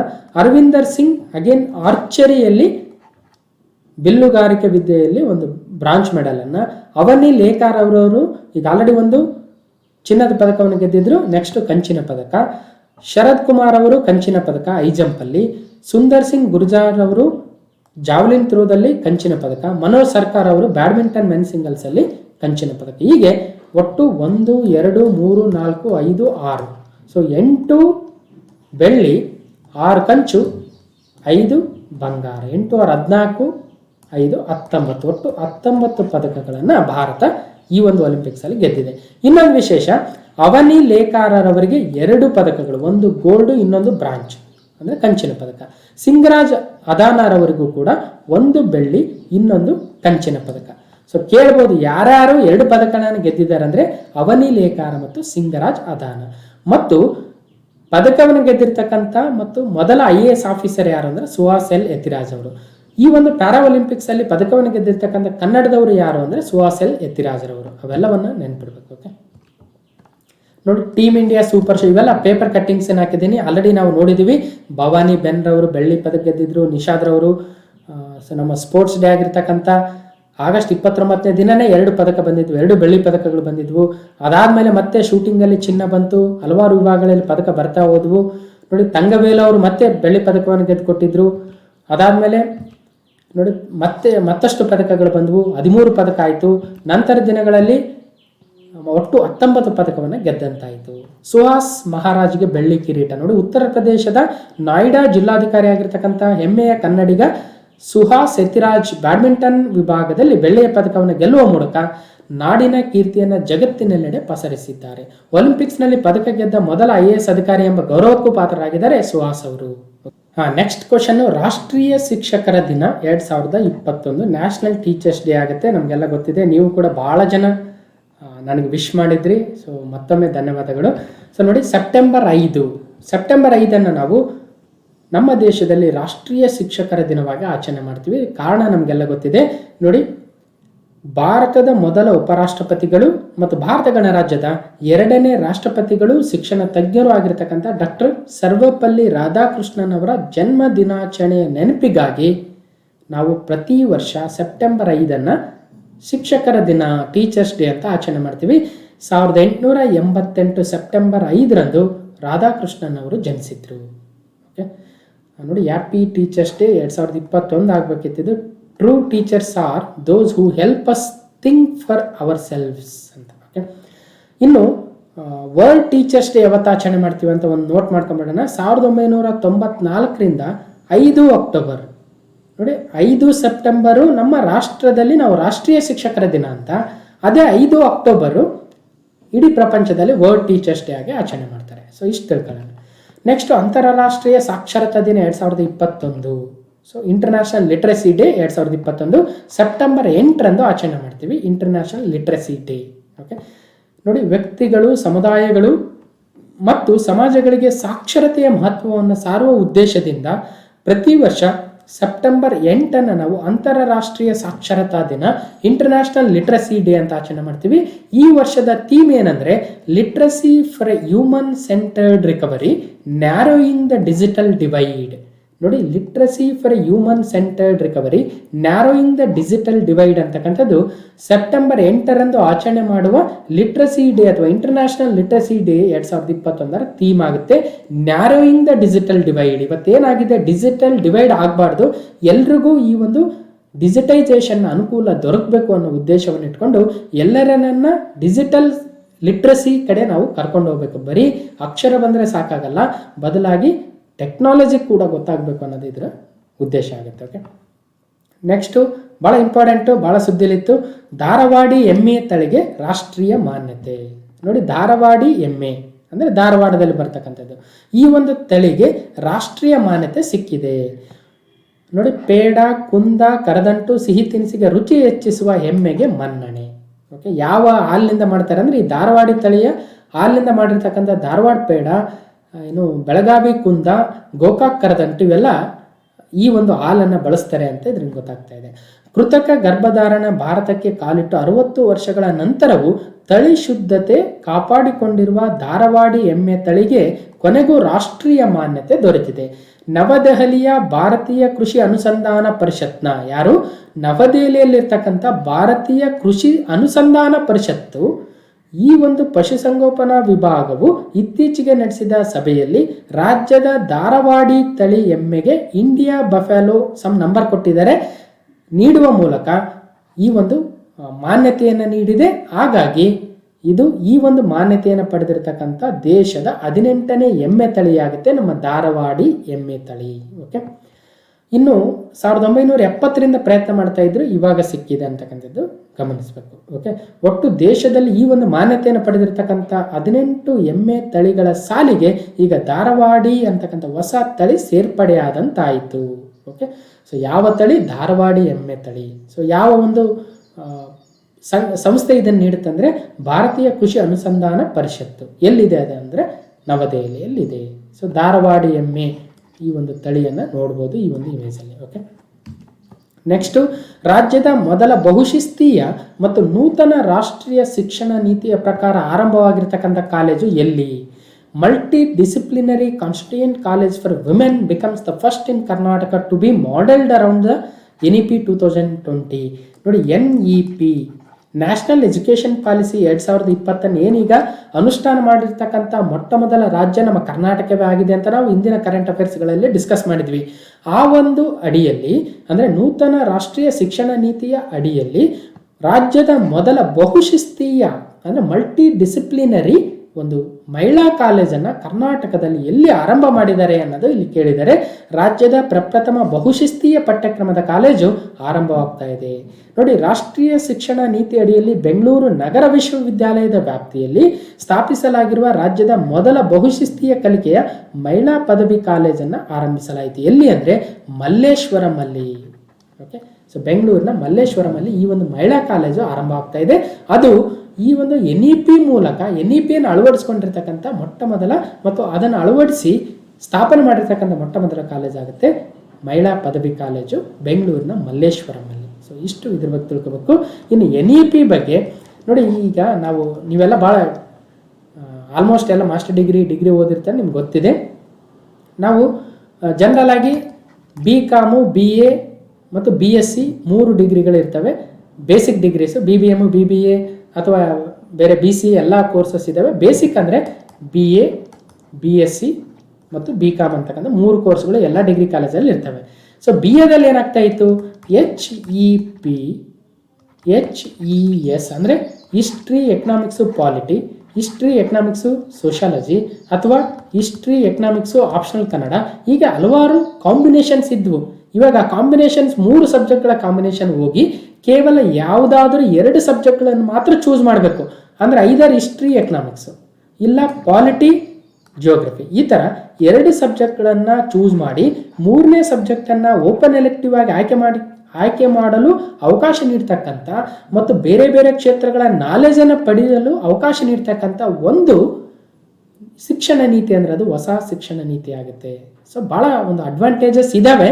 ಆದರೆ ಈಗ ಸ್ಟಾರ್ಟಿಂಗ್ ಡೆವಲಪ್ ಆಗ್ತಾ ಇರೋದ್ರಿಂದ, ಇಂಪ್ಲಿಮೆಂಟ್ ಆಗ್ತಾ ಇರೋದ್ರಿಂದ ಭಾಳ ಜನಕ್ಕೆ ಕನ್ಫ್ಯೂಷನ್ ಇರೋದು ಕಾಮನ್ ಆಗುತ್ತೆ. ಇನ್ನು ನಮ್ಮ ಸೈನ್ಸ್ ಸಬ್ಜೆಕ್ಟ್ಸಿಗೆ ಬಂದಾಗ ಜನರಲ್ ಆಗಿ physics, maths, chemistry, computer science, electronics ಈ ಥರ ಇರ್ತಾಯಿತ್ತು. ಹಿಂದೆ PCM, PMCS, PME, ಹೀಗೆ CBZ, ಈಗ 3 ಸಬ್ಜೆಕ್ಟ್ಗಳನ್ನು ತೆಗೆದುಕೊಳ್ತಕ್ಕಂಥ ಅನುಕೂಲ ಇತ್ತು. ಬಟ್ ಈಗ ಏನು ಮಾಡ್ತಾರೆ, ಯಾವುದಾದ್ರೂ 2 ಸಬ್ಜೆಕ್ಟ್ ತೆಗೆದುಕೊಳ್ಬೇಕು. ಅಂದರೆ ಒಂದು ಕಂಪ್ಯೂಟರ್ ಸೈನ್ಸು, ಇನ್ನೊಂದು ಮ್ಯಾಥಮೆಟಿಕ್ಸ್. 3ನೇ ಸಬ್ಜೆಕ್ಟ್ ನೀನು ಬೇರೆ ಬೇರೆ ಸ್ಟ್ರೀಮಿಂದ ತೊಗೋಬೇಕಾಗುತ್ತೆ. ಒಂದು ಆರ್ಟ್ಸಲ್ಲಿ ಯಾವುದೋ ಹಿಸ್ಟ್ರಿನೋ, ಪಾಲಿಟಿನೋ, ಜಿಯೋಗ್ರಫಿನೋ, ಅಥವಾ ಕಾಮರ್ಸಲ್ಲಿ ಯಾವುದೋ ಅಕೌಂಟೆನ್ಸಿನೋ, ಇನ್ನೊಂದು ಯಾವುದೋ. ಸೊ ಈ ಥರ ತೆಗೆದುಕೊಂಡಾಗ ಮಲ್ಟಿ ಡಿಸಿಪ್ಲಿನರಿ ಅಂದರೆ ಒಬ್ಬ ವಿದ್ಯಾರ್ಥಿ ಹಲವಾರು ಕ್ಷೇತ್ರಗಳ ನಾಲೆಜನ್ನು ಪಡೆದಾಗ ಅವನಿಗೆ ಹಲವಾರು ಕ್ಷೇತ್ರಗಳ ಒಂದು ಇನ್ಫಾರ್ಮೇಷನ್ ಸಿಗುತ್ತೆ. ಅವನಿಗೆ ಯಾವುದ್ರಲ್ಲಿ ಇಂಟ್ರೆಸ್ಟ್ ಇದೆಯೋ ಏನೋ ಅವನಿಗೆ ಗೊತ್ತಿರಲ್ಲ. ಸೊ ಹಾಗಾಗಿ ಹಲವಾರು ಕ್ಷೇತ್ರಗಳ ಒಂದು ನಾಲೆಜನ್ನು ಬೆಳೆಸ್ತಕ್ಕಂಥ ಒಂದು ಶಿಕ್ಷಣ ನೀತಿ, ಹೊಸ ಶಿಕ್ಷಣ ನೀತಿ ಆಗುತ್ತೆ. ಈಗ ಕರ್ನಾಟಕ ರಾಜ್ಯ ಸರ್ಕಾರವು ದೇಶದಲ್ಲಿ ಮೊಟ್ಟ ಮೊದಲನೇ ಬಾರಿಗೆ ಈ ಒಂದು ಶಿಕ್ಷಣ ನೀತಿಯನ್ನು ಅಳವಡಿಸಿಕೊಂಡಿರ್ತಕ್ಕಂಥ ಮೊಟ್ಟ ಮೊದಲ ರಾಜ್ಯವಾಗಿದೆ ಮತ್ತು ಅದನ್ನು ಇಂಪ್ಲಿಮೆಂಟ್ ಮಾಡೋದರಲ್ಲಿ ಬಹಳಷ್ಟು ಶ್ರಮವನ್ನು ನಮ್ಮ ಉನ್ನತ ಶಿಕ್ಷಣ ಇಲಾಖೆ ಆಗ್ತಾ ಇದೆ ಅಂತಕ್ಕಂಥದ್ದು ಇಲ್ಲಿ ಗಮನಿಸಬೇಕು. ಓಕೆ, ಗೊಂದಲಗಳು ಇದ್ದೇ ಇರ್ತವೆ. ಯಾವುದೇ ಒಂದು ಹೊಸ ಬದಲಾವಣೆಯನ್ನು ಮಾಡ್ಕೊಳ್ಬೇಕಾದ್ರೆ ಯಾವಾಗಲೂ ಗೊಂದಲಗಳು ಸಹಜವೇ ಇರುತ್ತೆ. ಬಟ್ ಅದರಿಂದ ಆಗ್ತಕ್ಕಂಥ ಅನುಕೂಲಗಳು ಏನಿದಾವೆ ನೋಡ್ಬೇಕಾಗುತ್ತೆ. ಕೆಲವೊಂದು ಅನುಕೂಲ ಅನಾನುಕೂಲ ಇದ್ದೇ ಇರುತ್ತೆ. ಯಾವುದು 100% ಪಕ್ಕ ಇದರಿಂದ ಅನಾನುಕೂಲ ಇಲ್ವೇ ಇಲ್ಲ ಅಂತಕ್ಕಂಥದ್ದು ಪ್ರಪಂಚದಲ್ಲಿ ಯಾವುದೂ ಇರೋಕ್ಕೆ ಸಾಧ್ಯ ಇಲ್ಲ ಅಲ್ವಾ. ಸೊ ಪ್ರೋಸ್ ಅಂಡ್ ಕಾನ್ಸ್ ಇದ್ದೇ ಇರುತ್ತೆ. ಅವೆಲ್ಲವುಗಳನ್ನು ಮೀರಿ ನಾವು ಹೊಸತನ ಕಡೆ ಹೆಜ್ಜೆ ಹಾಕ್ಬೇಕಾಗುತ್ತೆ. ಹೊಸತನಕ್ಕೆ ಹಾಕಿ ಮುಂದೆ ಹೋದಾಗ ಗೊತ್ತಾಗುತ್ತೆ ಅದು ಪರ್ಫೆಕ್ಟ್ ಇದೆಯೋ ಇಲ್ವೋ ಅಂತ. ಮತ್ತೆ ಹಿಂದೆ ಬರೋದಕ್ಕೆ ಕೆಲವೊಂದು ಅವಕಾಶ ಇದ್ದೇ ಇರ್ತವೆ. ಸೊ ನೋಡೋಣ ಏನಾಗುತ್ತೆ ಇದು. ಒಟ್ಟಿನಲ್ಲಿ ನಿಮಗೆ ಕಾಂಪಿಟೇಟಿವ್ ಎಕ್ಸಾಮ್ಗೆ ಎಷ್ಟು ಬೇಕು ಇನ್ಫಾರ್ಮೇಷನ್ ಅಷ್ಟನ್ನು ಕೊಟ್ಟಿದ್ದೀನಿ. ಮತ್ತು ನಿಮ್ಮ ನಾಲೆಜ್ಗಿರಲಿ ಅಂತ ಕೆಲವೊಂದು ಆಪ್ಷನ್ಸ್, ಕೆಲವೊಂದು ಯಾವ್ಯಾವ ಥರ ಸೆಲೆಕ್ಷನ್ ಆಗುತ್ತೆ ಇಲ್ಲಿ ಸಬ್ಜೆಕ್ಟ್ ಕೂಡ ಅಂತ ಹೇಳಿದ್ದೀನಿ. ಓಕೆ, ಯೂಸ್ ಆಯಿತು ಅನ್ಕೊಳ್ತೀನಿ. ಸೊ ನೆಕ್ಸ್ಟು 10ನೇ ಪ್ರಶ್ನೆ, ಕರ್ನಾಟಕ ಸರ್ಕಾರದ ಮುಖ್ಯಮಂತ್ರಿ ರೈತ ವಿದ್ಯಾನಿಧಿ ಯೋಜನೆ. ನೋಡಿ, ಮುಖ್ಯಮಂತ್ರಿ ರೈತ ವಿದ್ಯಾನಿಧಿ ಯೋಜನೆಯನ್ನು ಕರ್ನಾಟಕ ಸರ್ಕಾರ ಜಾರಿಗೆ ಬಂದಿದೆ. ನಮ್ಮ ನೂತನ ಮುಖ್ಯಮಂತ್ರಿಗಳಾಗಿರ್ತಕ್ಕಂಥ ಬಸವರಾಜ ಬೊಮ್ಮಾಯಿರವರು ತಮ್ಮ ಮೊಟ್ಟ ಮೊದಲ ಸಚಿವ ಸಂಪುಟದಲ್ಲಿ, ಅಂದರೆ ಏಕ ಸಚಿವರಾಗಿದ್ದರು, ಅವರೇ ಸಚಿವರಾಗಿದ್ದರು, ಆ ಒಂದು ಸಚಿವ ಸಂಪುಟದಲ್ಲಿ ಅವರು ಈ ಒಂದು ಯೋಜನೆಯನ್ನು ತಂದಿದ್ರು, ಮುಖ್ಯಮಂತ್ರಿ ರೈತ ವಿದ್ಯಾನಿಧಿ ಯೋಜನೆ. ನೋಡಿ, ಮುಖ್ಯಮಂತ್ರಿ ರೈತ ವಿದ್ಯಾನಿಧಿ ಅನ್ನದಾತರ ಮಕ್ಕಳ ಉನ್ನತ ವ್ಯಾಸಂಗಕ್ಕೆ ಉದಾತ್ತ ನೆರವು.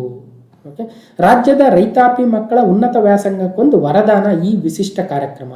ಸನ್ಮಾನ್ಯ ಮುಖ್ಯಮಂತ್ರಿ ಶ್ರೀ ಬಸವರಾಜ ಬೊಮ್ಮಾಯಿರವರು ಅಧಿಕಾರ ಸ್ವೀಕರಿಸಿದ ನಂತರ ಪ್ರಥಮವಾಗಿ ನಾಡಿನ ಅನ್ನದಾತ ರೈತರು ಮತ್ತು ಸಮಾಜದ ದುರ್ಬಲ ವರ್ಗಗಳ ಕಲ್ಯಾಣಕ್ಕಾಗಿ ಕೈಗೊಂಡ ಪ್ರಧಾನ ಪಂಚ ಕಾರ್ಯಕ್ರಮಗಳ ಪೈಕಿ ಮೊದಲನೇದೇ ಮುಖ್ಯಮಂತ್ರಿ ರೈತ ವಿದ್ಯಾನಿಧಿ ಅಂತಕ್ಕಂಥ ಒಂದು ಸ್ಕಾಲರ್ಶಿಪ್ ಪ್ರೋಗ್ರಾಮ್ ಆಗುತ್ತೆ. ಓಕೆ, SSLC ಅಂದರೆ 10ನೇ ತರಗತಿ ಪರೀಕ್ಷೆಯನ್ನು ಯಶಸ್ವಿಯಾಗಿ ಪೂರೈಸಿದ ರೈತರ ಮಕ್ಕಳು ಮುಂದಿನ ವಿದ್ಯಾಭ್ಯಾಸದ ಕನಸು ಕೈಗೂಡಲು ಪ್ರತಿ ವರ್ಷ ಶಿಷ್ಯ ವೇತನವನ್ನು ಒದಗಿಸುವ ನೆರವಿನ ಕಾರ್ಯಕ್ರಮವಿದು ಮುಖ್ಯಮಂತ್ರಿ ರೈತ ವಿದ್ಯಾನಿಧಿ.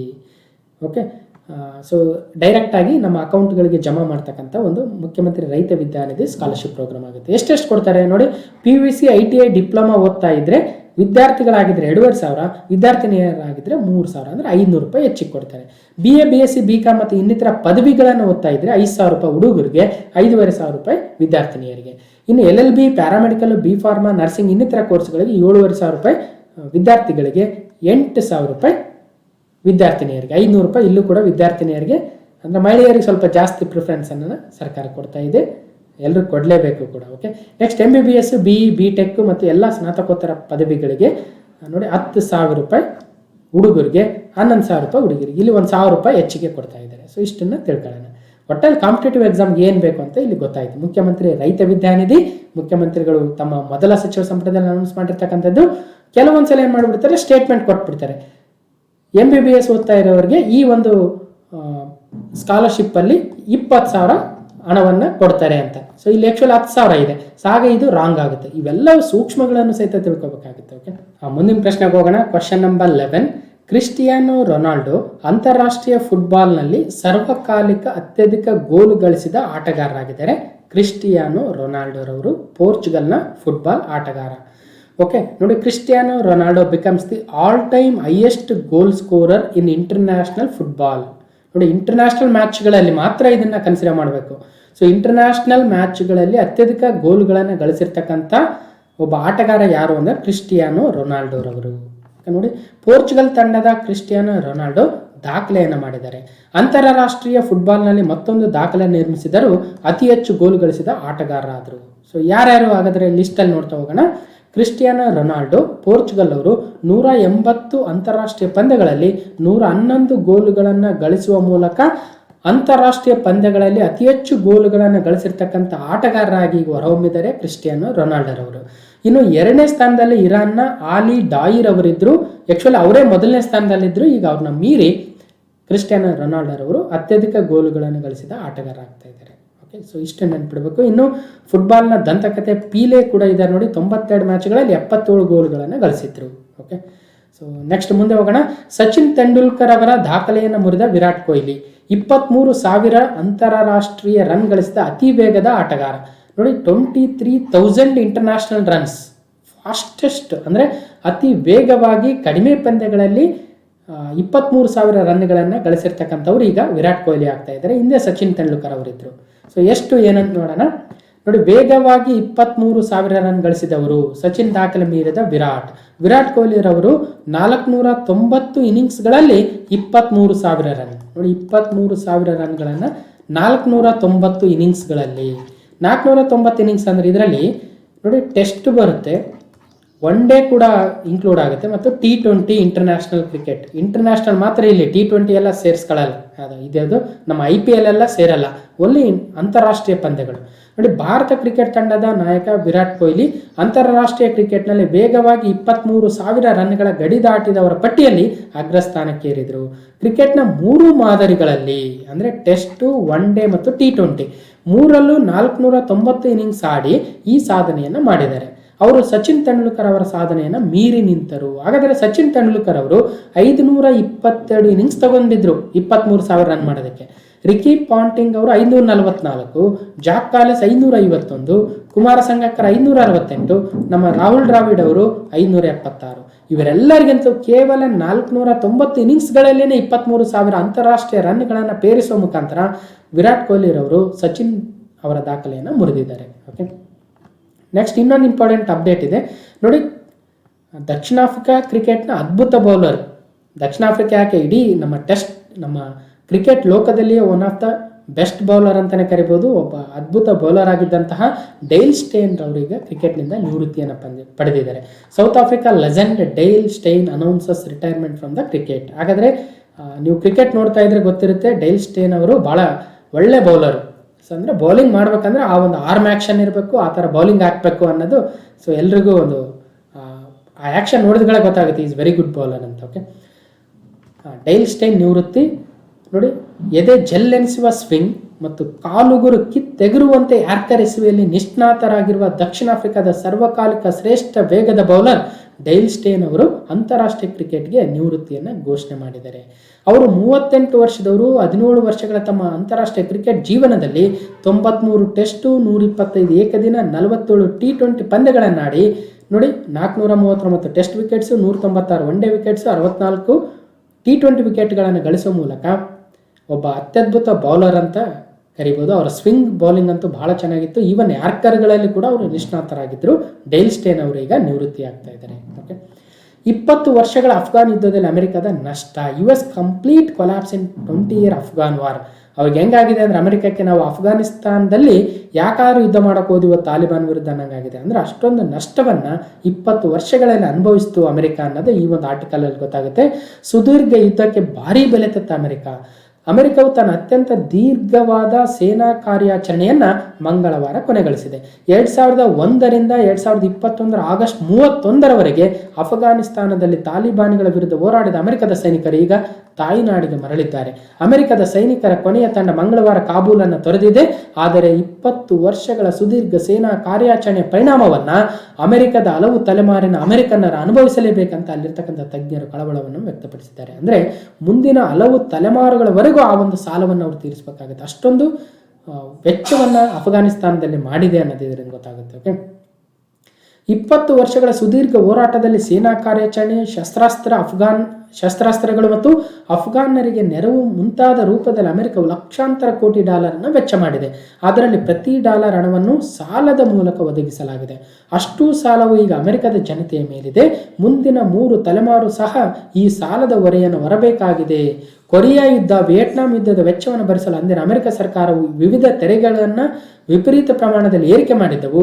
ಆದರೆ ಇವಾಗ ಸಾಲದ ಮೂಲಕ ಒದಗಿಸಿರೋದ್ರಿಂದ ಬಹಳಷ್ಟು ಮುಂದಿನ ತಲೆಮಾರುಗಳವರೆಗೂ ಆ ಸಾಲವನ್ನು ತೀರಿಸಲೇಬೇಕಾಗುತ್ತೆ. ನೋಡಿ, 2 ಲಕ್ಷ ಕೋಟಿ ಡಾಲರ್ ಅಂದರೆ 150 ಲಕ್ಷ ಕೋಟಿ ಅಫ್ಘಾನ್ ಮತ್ತು ಇರಾಕ್ ಯುದ್ಧಕ್ಕೆ ಅಮೆರಿಕವು ವಿನಿಯೋಗಿಸಿರ್ತಕ್ಕಂಥ ಒಟ್ಟು ಮೊತ್ತ. 6.5 ಲಕ್ಷ ಕೋಟಿ ಡಾಲರ್ ಅಂದರೆ 480 ಲಕ್ಷ ಕೋಟಿ ರೂಪಾಯಿಗಳು ಈ ಸಾಲವನ್ನು ತೀರಿಸುವಷ್ಟರಲ್ಲಿ 2050ರ ವೇಳೆಗೆ ಆಗುವ ವೆಚ್ಚ. ನೋಡಿ ಎಷ್ಟು ವೆಚ್ಚ ಆಗುತ್ತೆ 2050ರ ವೇಳೆಗೆ. ಮತ್ತು ಅದಲ್ಲದೆ ಏನಾಗಿದೆ ನೋಡಿ, ಅಪಾರ ಜೀವಹಾನಿಯಾಗಿದೆ. 20 ವರ್ಷಗಳ ಕಾರ್ಯಾಚರಣೆಯಲ್ಲಿ ಸಾವಿರಾರು ಜನರು ಜೀವ ಕಳೆದುಕೊಂಡಿದ್ದಾರೆ. ಸೈನಿಕರು, ನಾಗರಿಕರು, ಮಾನವ ಹಕ್ಕುಗಳ ಹೋರಾಟಗಾರರು, ಪತ್ರಕರ್ತರು, ಉಗ್ರರು, ಹೀಗೆ ಪಟ್ಟಿ ಬೆಳೆಯುತ್ತಾ ಹೋಗುತ್ತದೆ. ಒಂದು ಅಂದಾಜನ್ನು ನೋಡೋದಾದ್ರೆ 2462 ಅಮೆರಿಕ ಸೈನಿಕರು ಸಾವನ್ನಪ್ಪಿದ್ದಾರೆ. 3846 ಅಮೆರಿಕದ ಸರ್ಕಾರದ ನೌಕರರು ಸಾವನ್ನಪ್ಪಿದ್ದಾರೆ.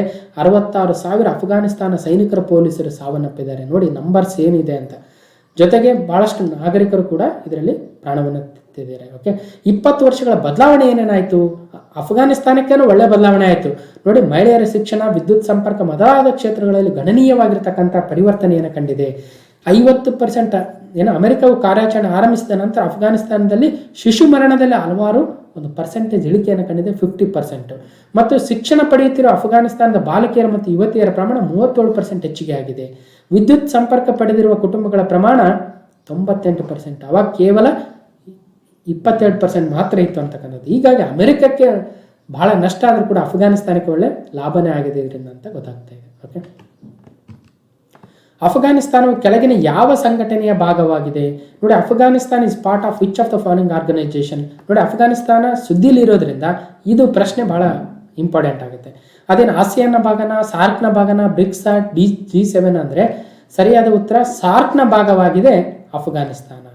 ಈಗ ಆ ಒಂದು ಅಫ್ಘಾನಿಸ್ತಾನವನ್ನು ಸಾರ್ಕಲ್ಲಿ ಉಳಿಸ್ಕೋಬಾರ್ದ ಅನ್ನೋದು ಈಗ ಭಾಳ ಪ್ರಶ್ನೆ ಆಗುತ್ತೆ. ಓಕೆ, ನೋಡೋಣ ಮುಂದಿನ ದಿನಗಳಲ್ಲಿ ಇದ್ರ ಬಗ್ಗೆ ಏನು ಅಪ್ಡೇಟ್ ಬರುತ್ತೆ. ಈಗ ಸದ್ಯ ನಮಗೆ ಸಾರ್ಕ್ ಅಂದ್ರೆ ಏನು ಮತ್ತು ಅದರಲ್ಲಿ ಅಫ್ಘಾನಿಸ್ತಾನ ಭಾಗವಾಗಿದೆ ಇಲ್ಲ ಅಂತ ನೋಡೋಣ.